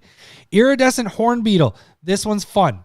At the beginning of your end step, create a 1/1. If you stack this right, people would question why it's not deck. It says okay. At the beginning of your end step, create a 1/1 green insect creature token for each 1/1 counter you've put on creatures you control. So you stack this as it occurring after the beginning of the end step for Kaima. So you do, if you notice, look down every time like Kaima. Kaima goes first. You go, oh, that one has an aura, that one has an aura. We have 7 auras. Boom, 7 counters. Then you go to this and it goes, oh, you put 7 counters on. Now you have 7 1/1 insect green creature tokens. So this can get kind of brutal because it's at the beginning of your end step. You create that many that you've done. So it fits perfect for what you're doing. I think this one's actually really good here. Now this one I added in. It fits with the 1/1 counter stuff. But Paradox Zone was one of my favorite cards from this. I think this was Strixhaven. So it's an expensive enchantment, but it's kind of crazy what it does. So it's 5. It enters the battlefield with a growth counter. At the beginning of your end step, double the counters of growth counters on it, and then you create a 0/0 green and blue fractal creature token. Put X 1/1 counters on it, where X is the number of growth counters in Paradox Zone. Here's the crazy thing. Think of this. This is kind of nuts. If you had doubling season out, or tokens put on the battle, or Primal Vigor out, okay, one of these two, branching would work halfway on this, but let's work with these two. You have one of these two out. If you had 2 of them out, it'd be insane. You first, at the beginning of your end step, you double the number of growth counters on Paradox Engine or Paradox Zone. So, let me just make sure. An effect would create 1 or more creatures twice that many. So, I'm thinking this right. You double the number of growth counters. So let's say the first turn, you're putting 2 on. But really, if you have doubling season, you're putting 4 on, right? Then you're creating a 0/0 green and blue fractal creature token. So you're actually going to create 2 of those, right? And then you're going to put 4 1/1 counters on it. Because then the next thing is put X 1/1 counters on it. But really what you're doing is you're putting 8 1/1 counters on 2 creatures. Because everything's doubled. So your first turn, if doubling season or Primal Vigor are out, you're making an 2 8/8s. Like, that's kind of insane, actually. Am I doing the drawing for something? Yeah, I'm going to do the drawing at the end here. Thanks for the reminder. I do got that right here.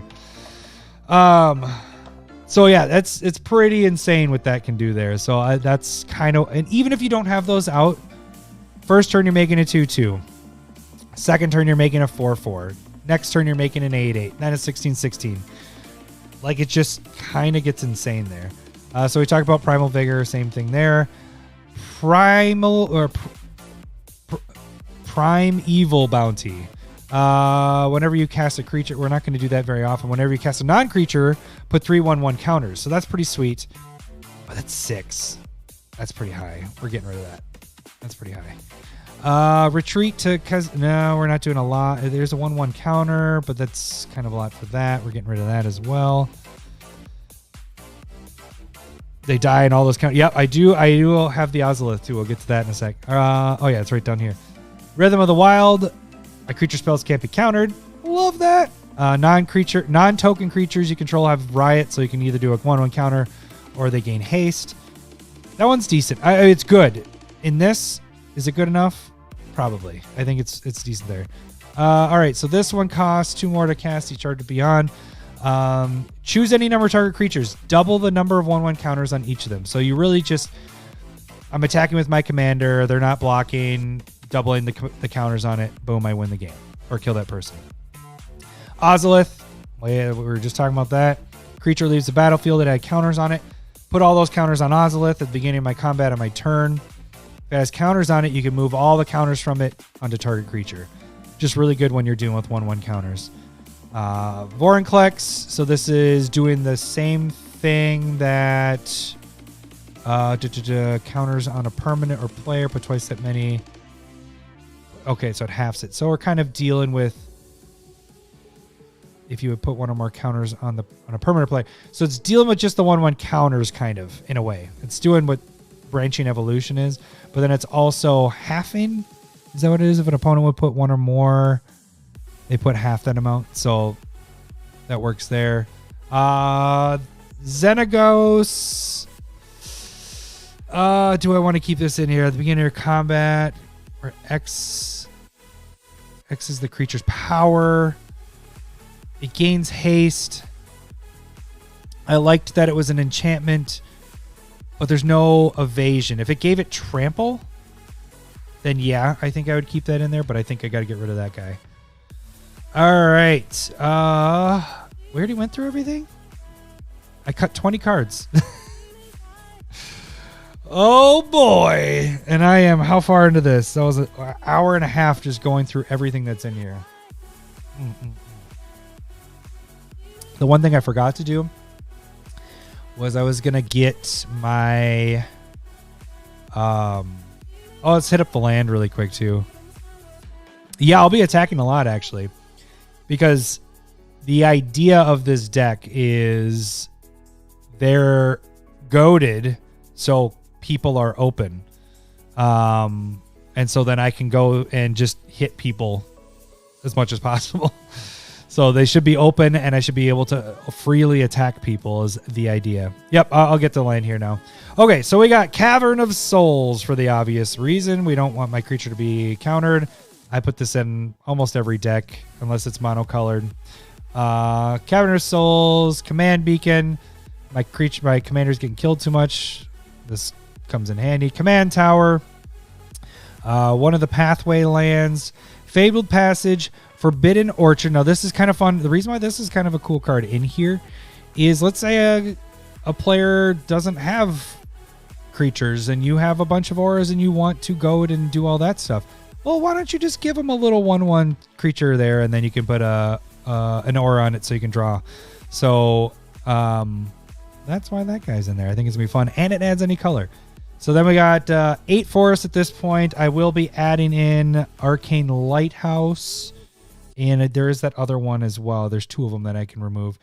Yes, Gaia's Cradle, Lowry is in here. That is, I do have creatures. If you're going to play with creatures, it's not just a 1 creature deck. Gaia's has to go in. Karn's Bastion, we're putting 1/1 counters on stuff, so that's going to help with proliferating. Maze of Ith, you don't count this to your land total, so we are down to 40 right here, right? Maze of Ith is just nice. Untap target attacking creatures, so maybe things don't work out the way you wanted it, and they're actually attacking you. This could be a way to stop them. Does it make sense to have in here, though? Because I am goading so many creatures, ideally. Do I need a Maze of Ith? I actually don't think I need a Maze of Ith in here. I was thinking of my own creatures, but I want mine to attack and deal the damage and stuff, so I don't think I want to do that. We have 3 fetches. So we have Misty, Scalding, and Wooded Foothills. Yes, these 2 are off color. We got one that's red and one that's green. And that allows me to go search for duels. So these are in there. We also have the Prismatic Vista and already talked about the Fabled Passage up there. Opal Palace works well because of the 1/1 counters. This is a perfect card to have in here because you are dealing with 1/1 counters, and enters battlefield number of counters equal to the number of times you've cast it. So the more times it gets killed, the more counters you get on it. So this is going to work in this deck. Reflecting Pool, just a good card in general. Reliquary Tower, I'm thinking I like having these in when I have draw effects in here and I have a lot of draw stuff. It's rough, but I made it work, and I just like having Reliquary Tower. Rogue's Passage gets my unblockable commander through. Rootbound Crag, that's just great for this. These are always good. Spire Garden, the bond lands are awesome. Stomping Ground, Taiga, the Temple. Urza's Saga is going to probably hit the road now because I am not playing my artifacts, but I wanted to show it was in there. If I was keeping my Soul Ring, Sensei's Top, any of that stuff, I would have kept that there, but I'm no longer playing those, so that is out. War Room. I'm going to lose 2 life to draw a card. That's not bad. I'm only playing 2 colors. I can do that. 2 or less, and I will play this card. I talked about it earlier, Yavimaya Hollow for regeneration, and then Yavimaya Cradle of Growth. Okay, so what did we end up with here? It says 39 land, which shouldn't be right. We have 8, 15, 16, 17, 18, 19, 20, 21, 22, 23, 24, 25, 26, 27, 28, 29, 30, 31, 32, 33, 34, 35, 36, 37, 38, 30. Ow. That's more than I was anticipating. Because I do have those 2 flip lands. I don't like to count those in there. And like I said, I like to have 37 is normally my number. So we're going to get rid of a basic on each side.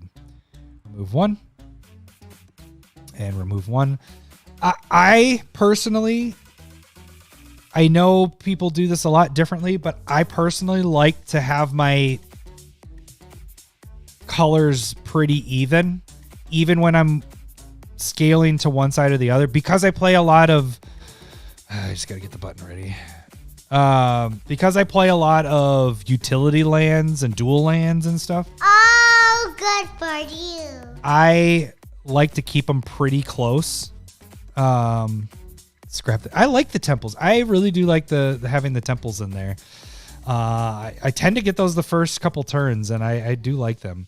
But so I have a lot of utility lands or dual color lands. So we have what? 1, potentially 1, 2, 3, 4, 5, 6, 7, 8, 9, 10. 10 lands that are dual colors. Can be any color. And then if you add in Yavimaya in there, you could think of like, some of the red lands could be green. So there's 10 in there with how many fetches? If I need to fix my mana. 1, 2, I had 3 of the others, 4, 5 fetches. So for me, I like to keep my land pretty close. And as you can see, we get down to the colors here. It's going to be green, heavily green, really heavily green. Maybe I do go a little bit higher. Might sway a little bit higher because there is quite a bit on green. Okay, I'm going to take it back. I do tend to, but I think in this case, I might add a little bit more to green just because I do have a little bit more. So we're going to add 1 more. Add 1, remove 1. Okay. That seems about right there. All right, so we got our 37 land plus our 2 bonus if we wanted to count those in as well. Now we just need to kind of figure things out here. I wish I had my blueprint up. Where did I save that? That was one thing I forgot to grab before I jumped into this, was the blueprint stuff. So, let's see. Let's get back to some of these bigger guys. Fire Emancipation is pretty big. We're going to get rid of that guy because we just need to get through. This is a game winner. That's a game winner. That's potentially a game winner. Flinging can kill. We can keep these guys there. Ember Cleave seems pretty good. This seems good on my creature. I like that. I like the enchantment and giving trample here. I don't know if I like this as much. One more for this. Indestructible enchantment. And this one just seems bad. We're going to get rid of that. I like this because it's an aura. And it's the recursion aura stuff. So we'll keep that there. Let's go through these guys again. So that's good. That's good. That's good. It's only a 1 draw per, but we have 23 draw for 4. Dragon's Rage Channeler. What do you got for creatures? 36. Okay. That one could be iffy. Could be iffy. I think I'm going to get rid of Momentous Fall. Maybe. Draw cards either. This is dependent on that. This is on sacking stuff. I'm going to get back down to my protection stuff here. And I don't like this. Remove. This would be really good for my commander to get it even bigger.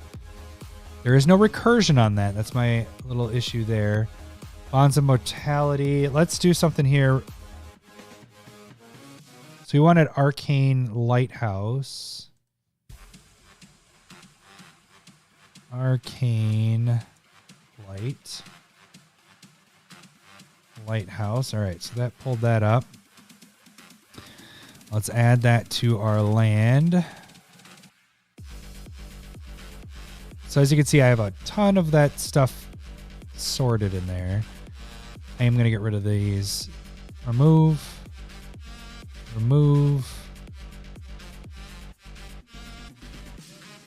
5 for that. I don't like that. That's too much. All right, so they're gone. All right, let's get back up here. Agitator Ant. Beginning of your end step, each player may put 2/1 counters. Goad each creature they're not going to do it. That's gone. I do like this potentially giving... The daybound, nightbound stuff is the only thing that throws me off a little bit. Because I don't want to depend on... You know, somebody's going to be like, well, I'm going to cast 2 spells so now I can kill your stuff. So that's how you get it to flip over. So I don't know. All right, I'm jumping around. Let's focus. Oh, we did get another land in, so we need to get rid of... Let's now get rid of a forest. 1. Okay, so now we have Arcane Lighthouse. If I can remember what that other one was. There's another Lighthouse one that removes, I believe, the hexproof stuff. If you guys can remember that, I don't know. Shoot it on the messages. Okay, so we're back to draw. That seems fun. That seems all right. 4, getting 1/1 counters. Drawing if you... Yep, you're going to draw off of that. This one I'm a little iffy on. What's our mana at? Does this do the breakdown of my... Mana board is 2.38 with lands and 3.04. Okay, so that's not too bad. I am really low casting cost. That's pretty sweet. Normally, I get to this point and I'm like, ooh, why is it 16? I'm just kidding. It's not that high ever, but this is pretty good right there. Pretty good. Okay. Actually, let me hit one thing up because, Nick, what you brought up is a land. You may choose land card from your hand. So the only land stuff I'm dealing with is these guys looking at the top card. So maybe Azusa isn't working. Burgeoning isn't working. How many enchant lands do I have? Let's see. We got 1, 2, 3, 4, 5, 6, 7, 8, 9, 10. 10 enchant lands. And I think if I remember correctly, we had our mono rocks at like 9 to 15, I believe. Oh, Dockside, you're just always good, but I really don't have like a... Yeah, you're talking like the werewolves are nice. Yeah, I'm a little worried about her with the flipping, but I'm keeping her in for right now.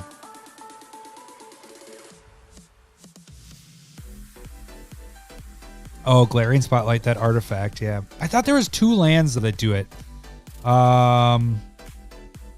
know, I could do a search quick. Give me a second here. Sometimes if you do Card Kingdom, and I can kind of show you what I'm doing here. Card Kingdom, so what do we got? We got Arcane. Oops. Arcane Lighthouse. What I like to see with Card Kingdom, or you could do it on EDH Rec too, but you click on it and you see what also is bought. There it is. That's what I was looking for. Until you turn your opponents and creatures your opponents control with hexproof can be the targets of spells and abilities as though they didn't have hexproof. There it is. That's what I needed.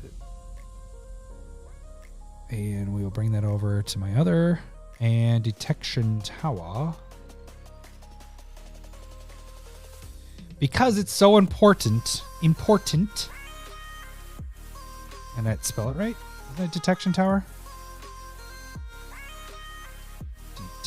I'm pretty sure it was Detection Tower. Wasn't that what I said it was? Detection Tower. Yeah. D-E. Oh. Got my C and kid can't even spell. D-E-T-E. Detection Tower. Come on, pop up.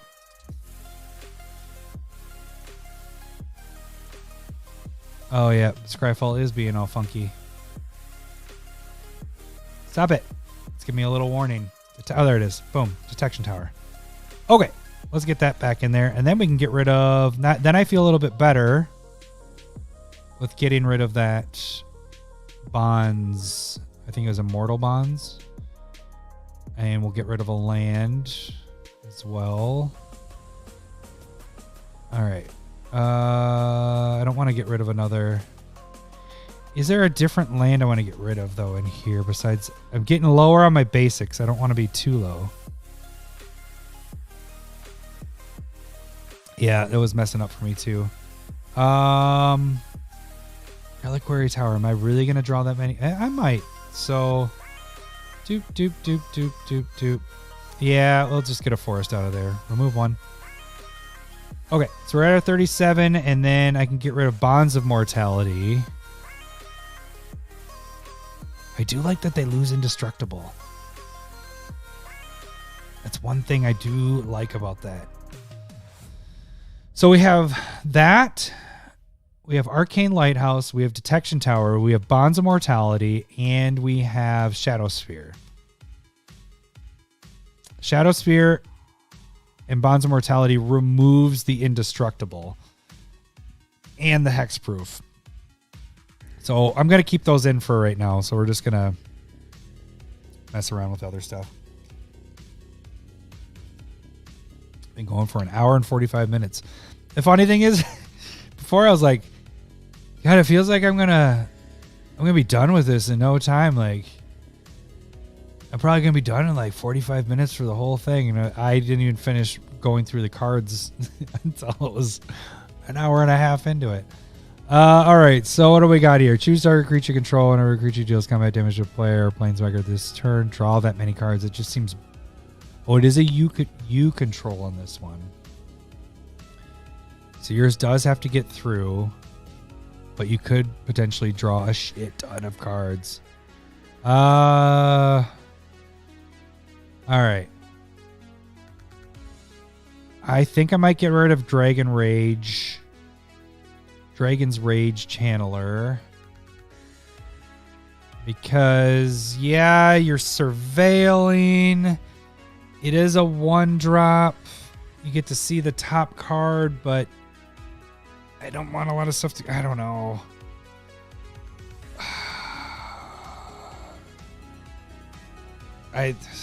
Yeah, I got rid of it. It's gone. See ya. No more. All right. Do we base our stuff on... Let's see. So Toski.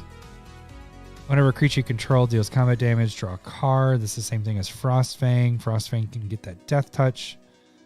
I don't like basing my stuff on them dying a lot, but I am playing how many things that are in response. So I would have one... where's my instant stuff? One. I do have a lot of stuff with recursion, but that can be done at any time. Protection would be my next thing. One. Protection might be the next thing I hit up, actually. God, I got 71 cards to get rid of. I got to start doing some stuff here.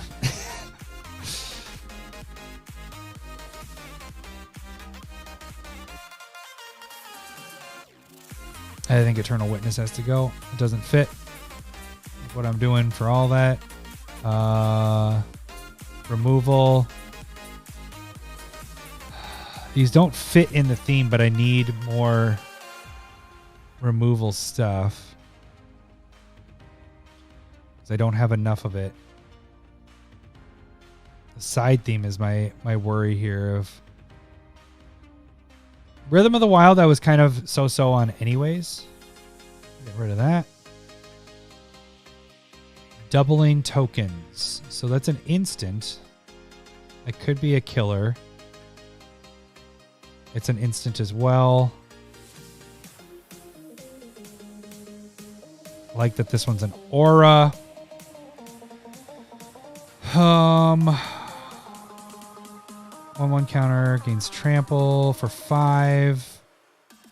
We do have draw on it.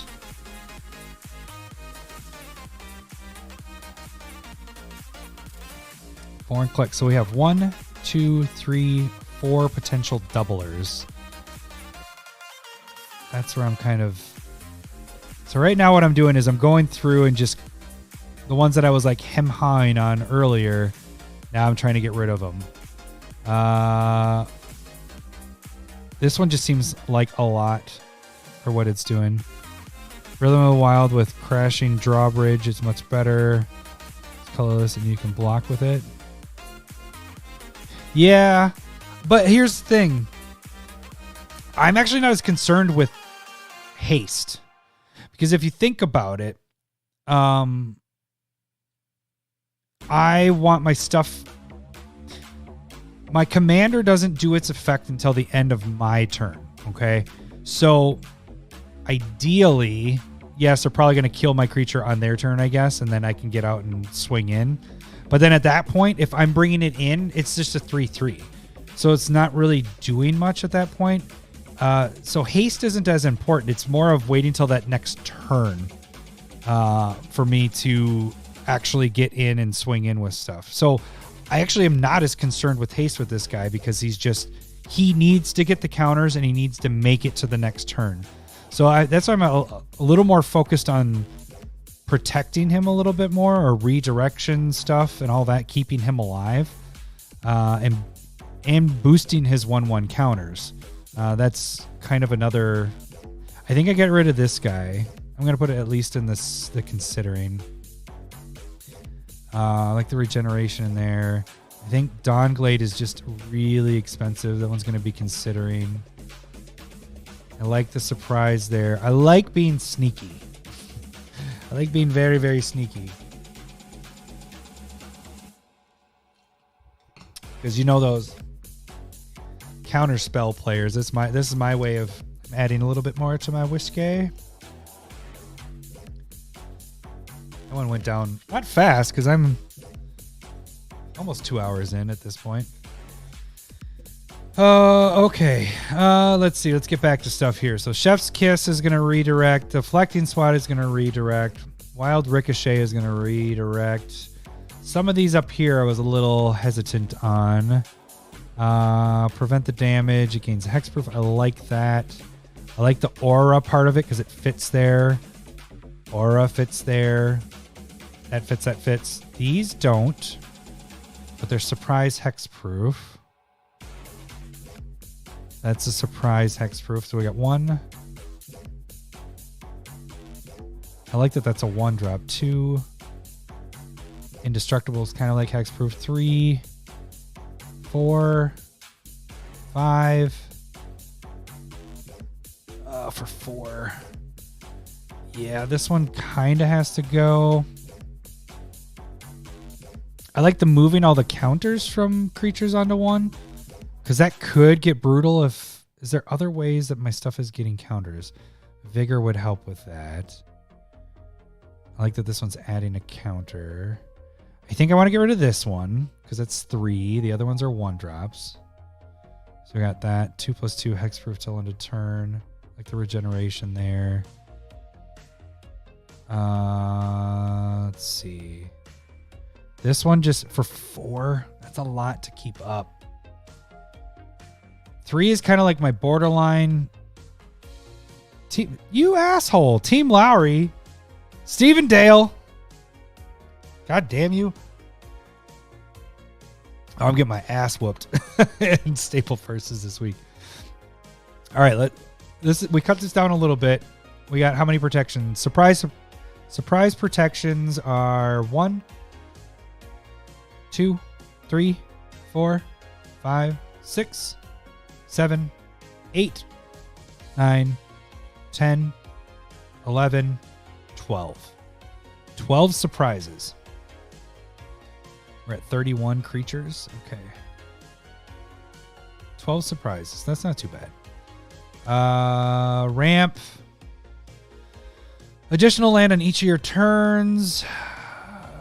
Exploration is just better than burgeoning. Staple versus. I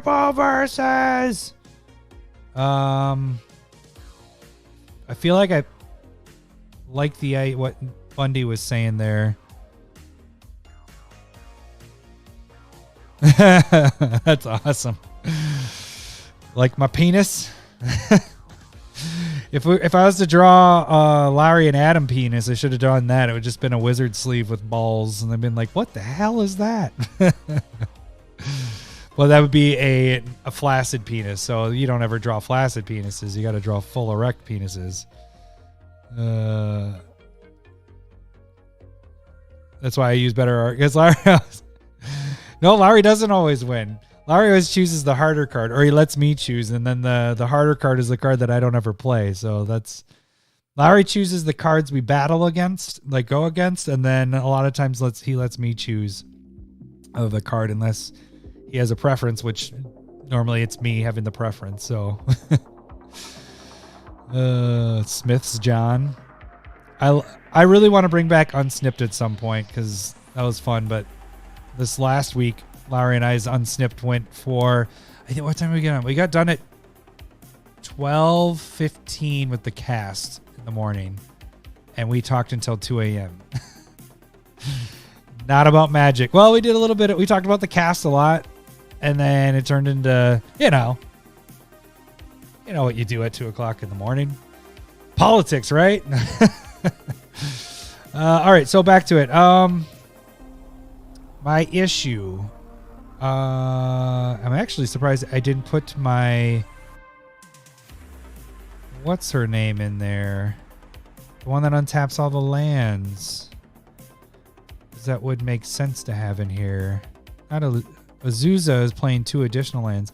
How much lands am I actually drawing here? I don't have a lot of searching for. Let's see, we got that. So we got 1. Oh, top of library 2.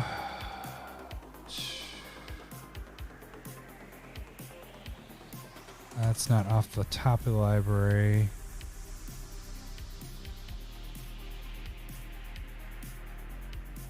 There's 3. Yeah, there isn't a ton. What is Nyx Bloom's thing? If you tap a permanent for mana, it produces 3 times that much mana instead. So it would work with these guys. Yes, this is the Fractured Clam deck. Yeah. All right, that's right up there. That's the guy right here. He's a Fractured Clam. No boar, he's just a spirit. I'll probably go back to my Princess Mononoke art with that. The boars in there. All right, back down to what I was doing. What was I doing? It was the ramp stuff.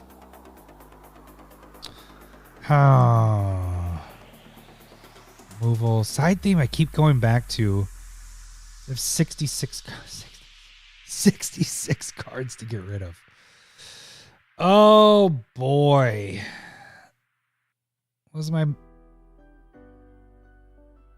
mana on this? 2.34. I don't have a lot of high casting cost stuff. So my thought is to get rid of, because I'm not getting a lot of land into the hand.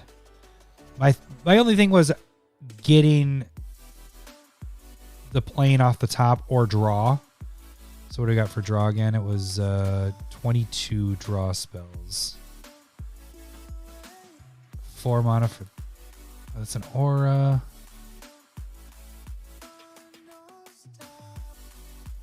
Draw that many cards. Man, I don't know. Can I keep all 66 cards? Yeah, the curve is actually really good in this.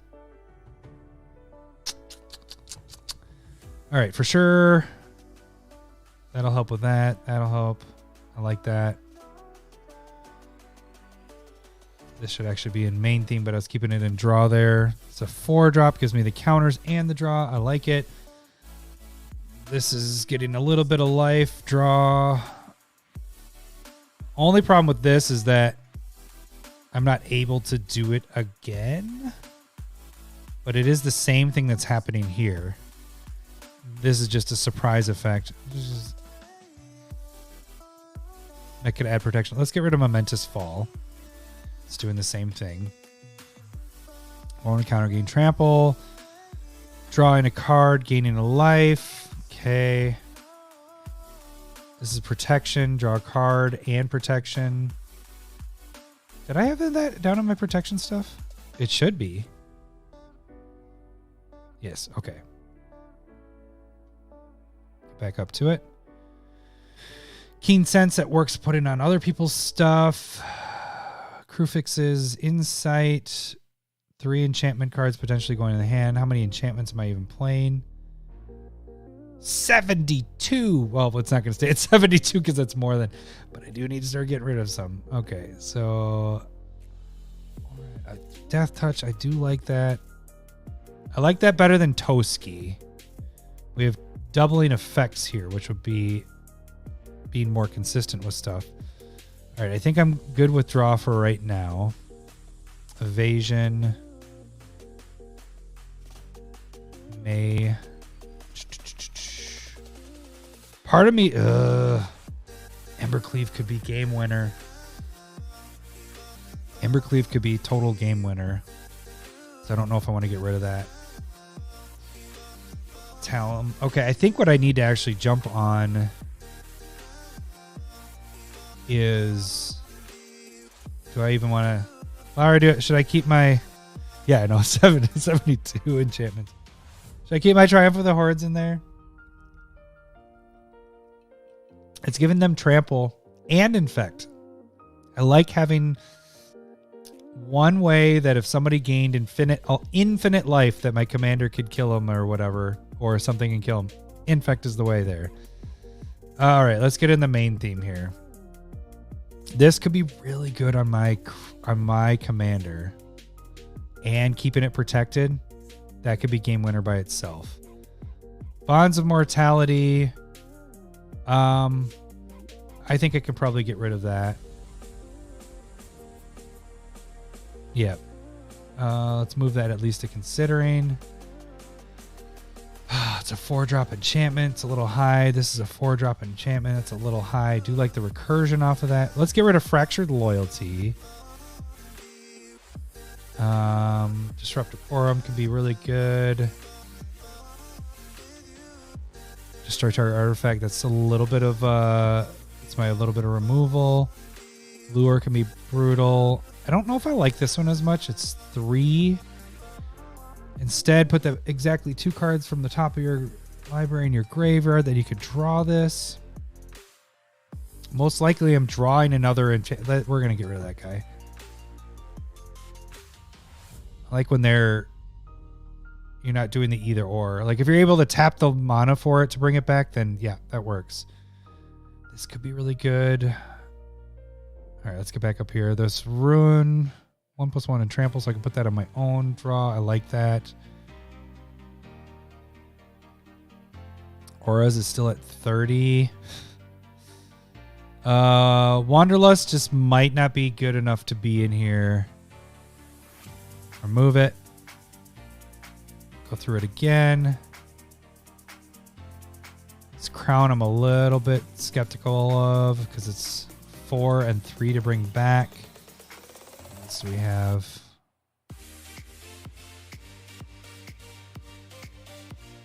Is that my most expensive? It's one of my more expensive enchantments. I'll put that in the considering. 60 cards, 60 cards. Here we go. Stay with the theme. Auras. How many surprise guys we want? I like the 1-drops. And Heroic Intervention is obviously good. Hexproof. That one's drawing. It fits with part of the theme. We're going to get rid of this guy. Yep.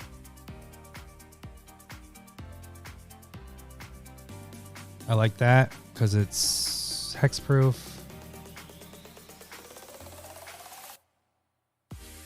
This would give it to... Yeah, I like that.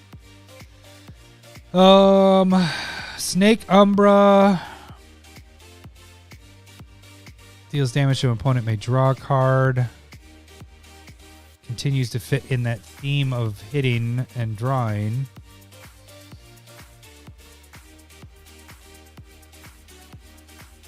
Serpent Skin.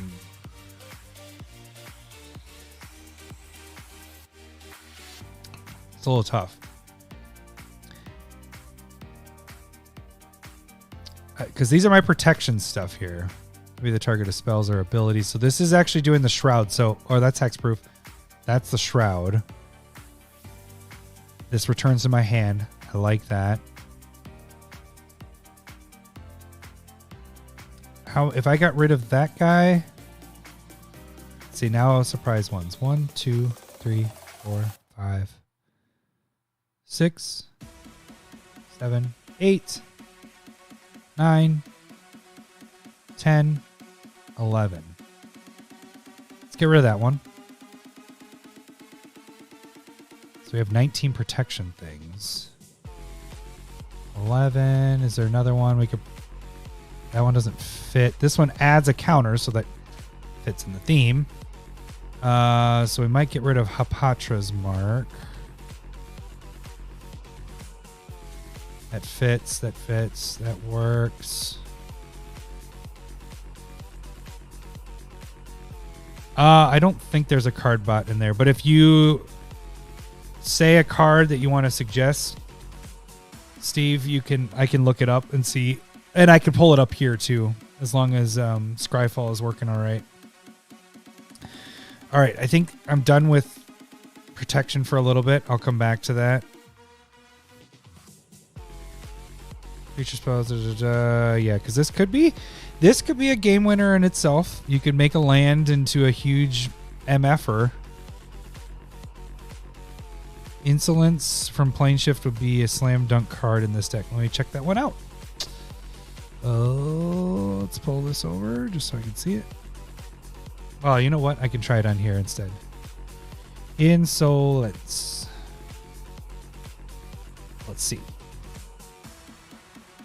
Whenever an enchanted creature becomes tapped, deals 2 damage to that creature. Yeah. We're going to put that on the considering.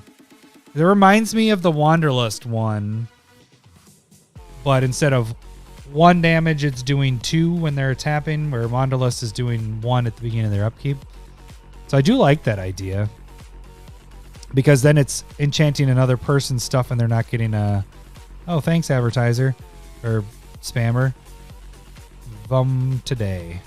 So I like that it isn't hurting you. So I do like that idea. So that is going to definitely stay there. Doesn't mean it's going to stay there. It might move out of there. Let's get rid of burgeoning. It always happens this way. I like to think that I'm going to play burgeoning and then I don't. So we're going to get rid of that. Azusa I really like, but am I really drawing enough land? It all depends on how much I'm drawing. And I do end up playing a lot, but I have a lot of putting it on stuff there, so I don't know. So I have 1 play lands from the top of your library, 2 additional land there, 3, 4. To see if there's anything that works new with commanders. Yeah, for sure, dude.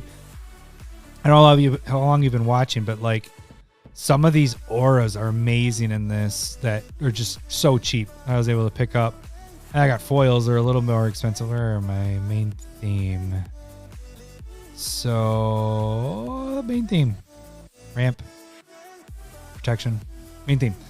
So this guy's really fun. As I was saying earlier, the Crown of Flames, because you can keep returning it to your hand, and if you have drawing off of auras or enchantments hitting the battlefield, you draw for that. This guy's kind of fun, destroying stuff. Really, really like one with nature. That's a little bit of ramp there.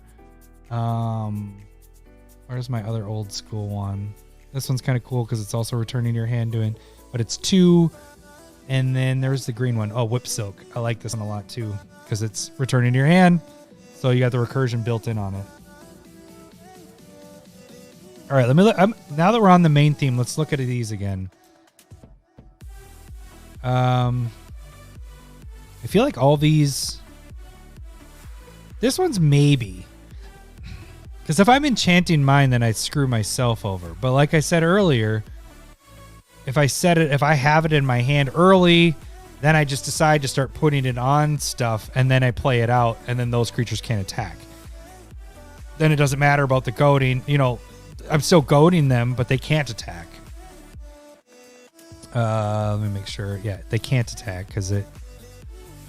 until you're extra in the goaded creatures attack each combat if able. So they're not being able to attack a player other than you. So they can't block, they can't attack. So if you have that early, it's good. Or maybe even get it mid-game and you've enchanted yours. So you're just like, okay, well, now I just got to wait till mine dies. So you just keep building that up. Somebody kills it and you're like, okay, now it's a perfect time to play this. They killed my guy. Boom. Song of Serenity.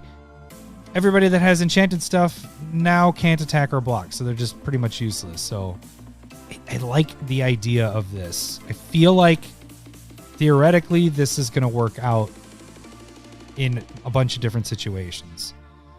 But then that's the thing about this is why I also do the sideboard stuff is sometimes you have this idea of what it's going to do, and then you play a couple games and you're like, this card's just always dead in my hand. Like it doesn't work out the way I was thinking. And then you bring in cards that you are on the last part of the cutting table. Okay, so this one, Rune of Might, it replaces itself. It has a little bit of evasion by giving my creature trample, so maybe.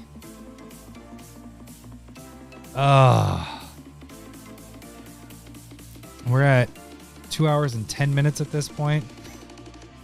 I thought I was gonna be like, I have to be done by next week because we're playing in real life Commander next week and this deck has to be done. So that's gonna happen. What might end up happening is I get down to 150 and then cut cards off of this, or maybe do another one this weekend or something, and have you guys see what's going on there. Like Lowry said, you start going through it for a long time, you gotta give yourself a little bit of a break. I'm a little hesitant on this because it's a 5-drop, but it does 4 different things potentially. So you have drawing, land, ramp, and the trample part. I mean, the gaining life is whatever, but is that worth it? What else? We got 21 draw. We're thinking we're getting through. I like that it's an instant on this. Non-human creatures. Do we have... This one seems like it could be fun, because even if they can block my stuff, I can get through. This is just great to give all your creatures trample. It's an enchantment. If it wasn't an enchantment, this would be gone. But because it's an enchantment, I like that there. It's a game winner. That's a game winner. Is that a game winner? As a flip side of being a land, was that even worth it? Nope. Okay. Just because it is a land doesn't mean I need it in there. This one can be a game winner because it does it to everybody. The fling effect is just to one player. So it's a little bit of a downfall. Okay. So we're back down to main theme again. I'm iffy on this because it's a 4-drop enchantment, but it does really hinder somebody from casting more creatures. We got how much recursion stuff? We got 1, 2,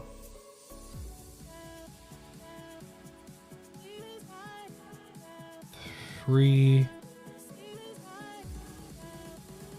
4, 5. I know there's more. 6.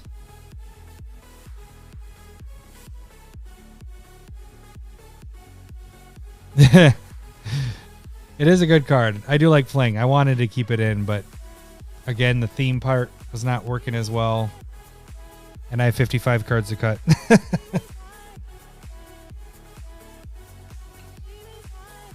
6.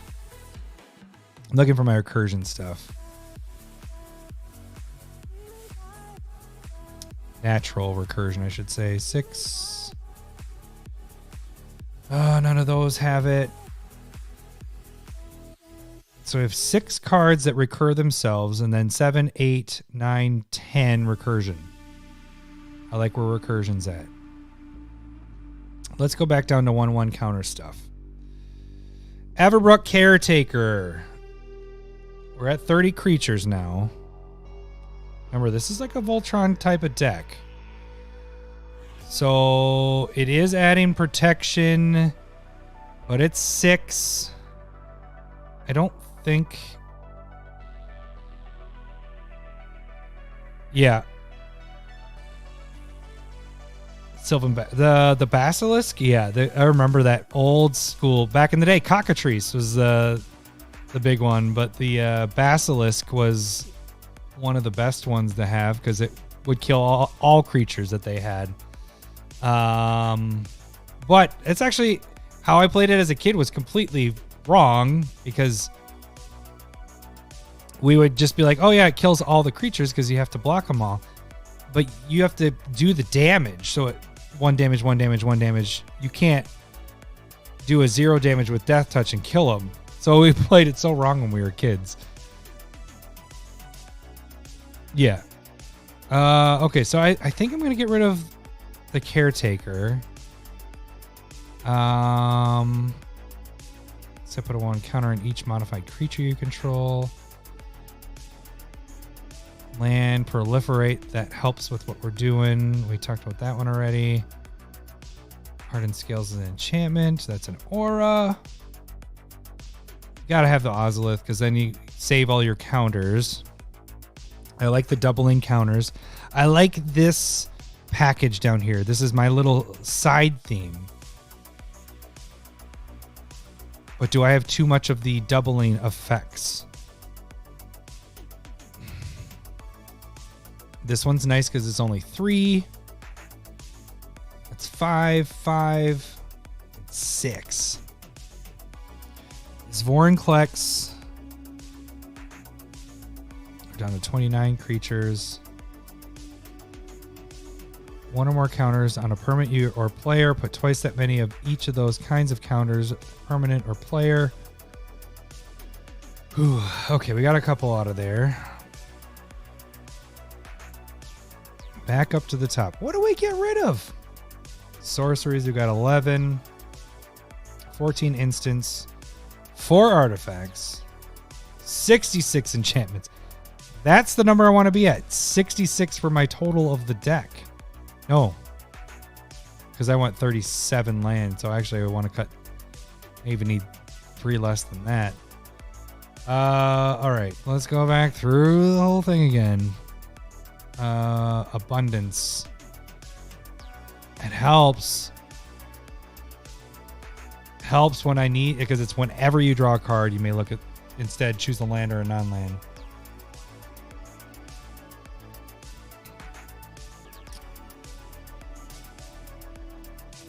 Is this just too slow of draw?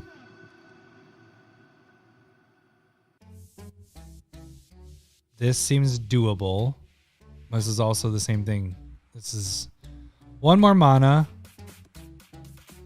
I could put a 1/1 counter on target creature. All right. This one makes me a little iffy because it is a creature you control, but it could be a lot of draw off of that. This one's 5. Draw a card with creatures. This hits 4 things though, but it is 5. We're gonna move this to considering.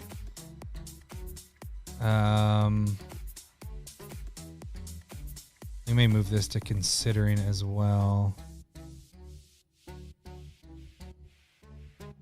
Yeah, we're gonna move that to considering.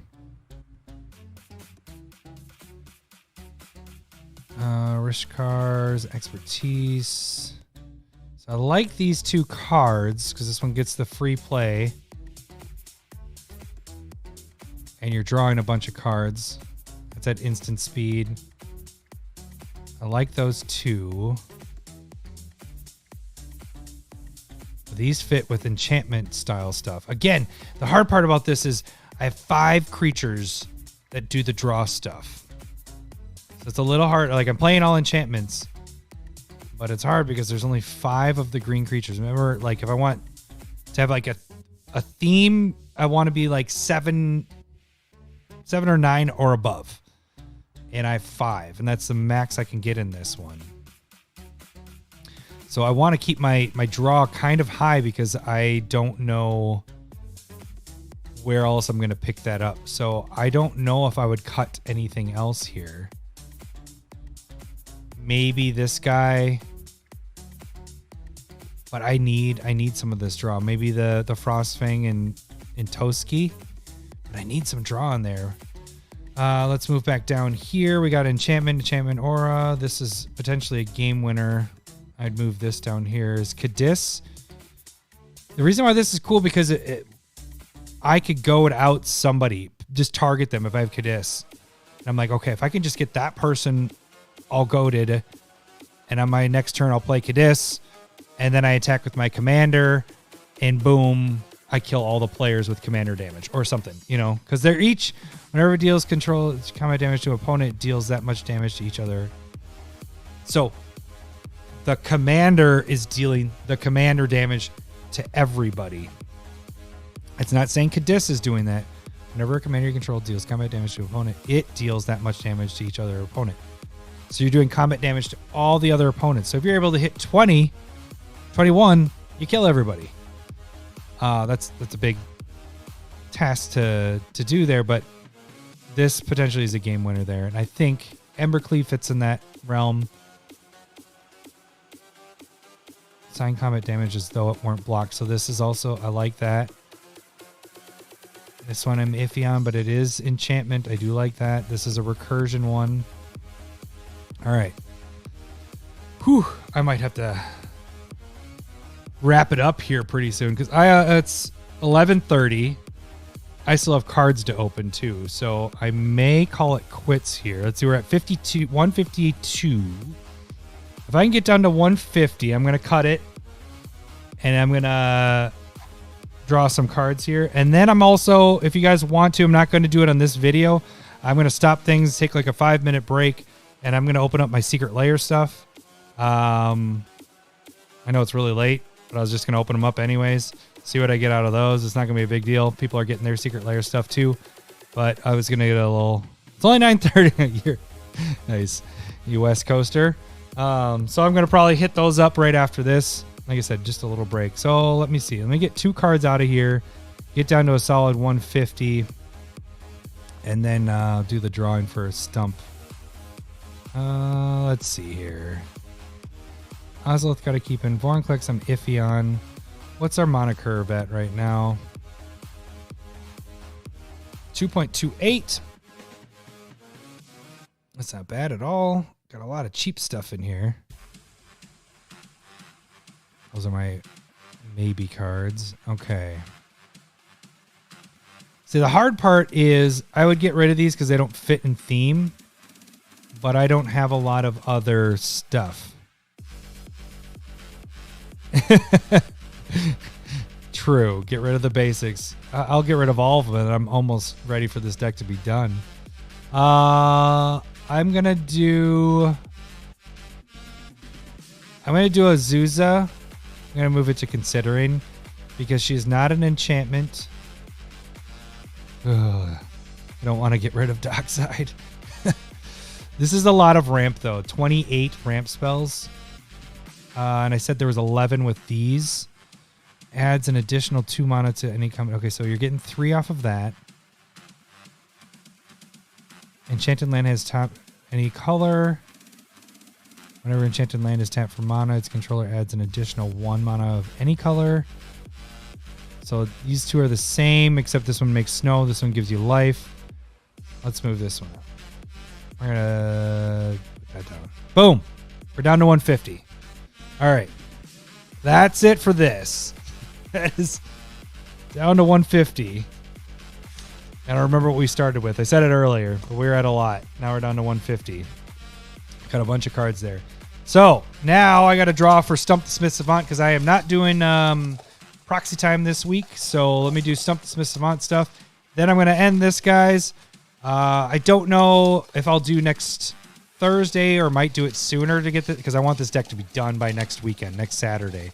So I may do this one over the weekend, hit it up again. Just look out for that wherever. Twitter, YouTube, Discord, wherever you're at. So I'll try to finish this up the next one. So, all right. So this week's Stumper is... Ha! Are you still on, buddy? This is funny. I hope, Steven, you're on, buddy. Because you are the Stumper. Oh, jeez. That's crazy.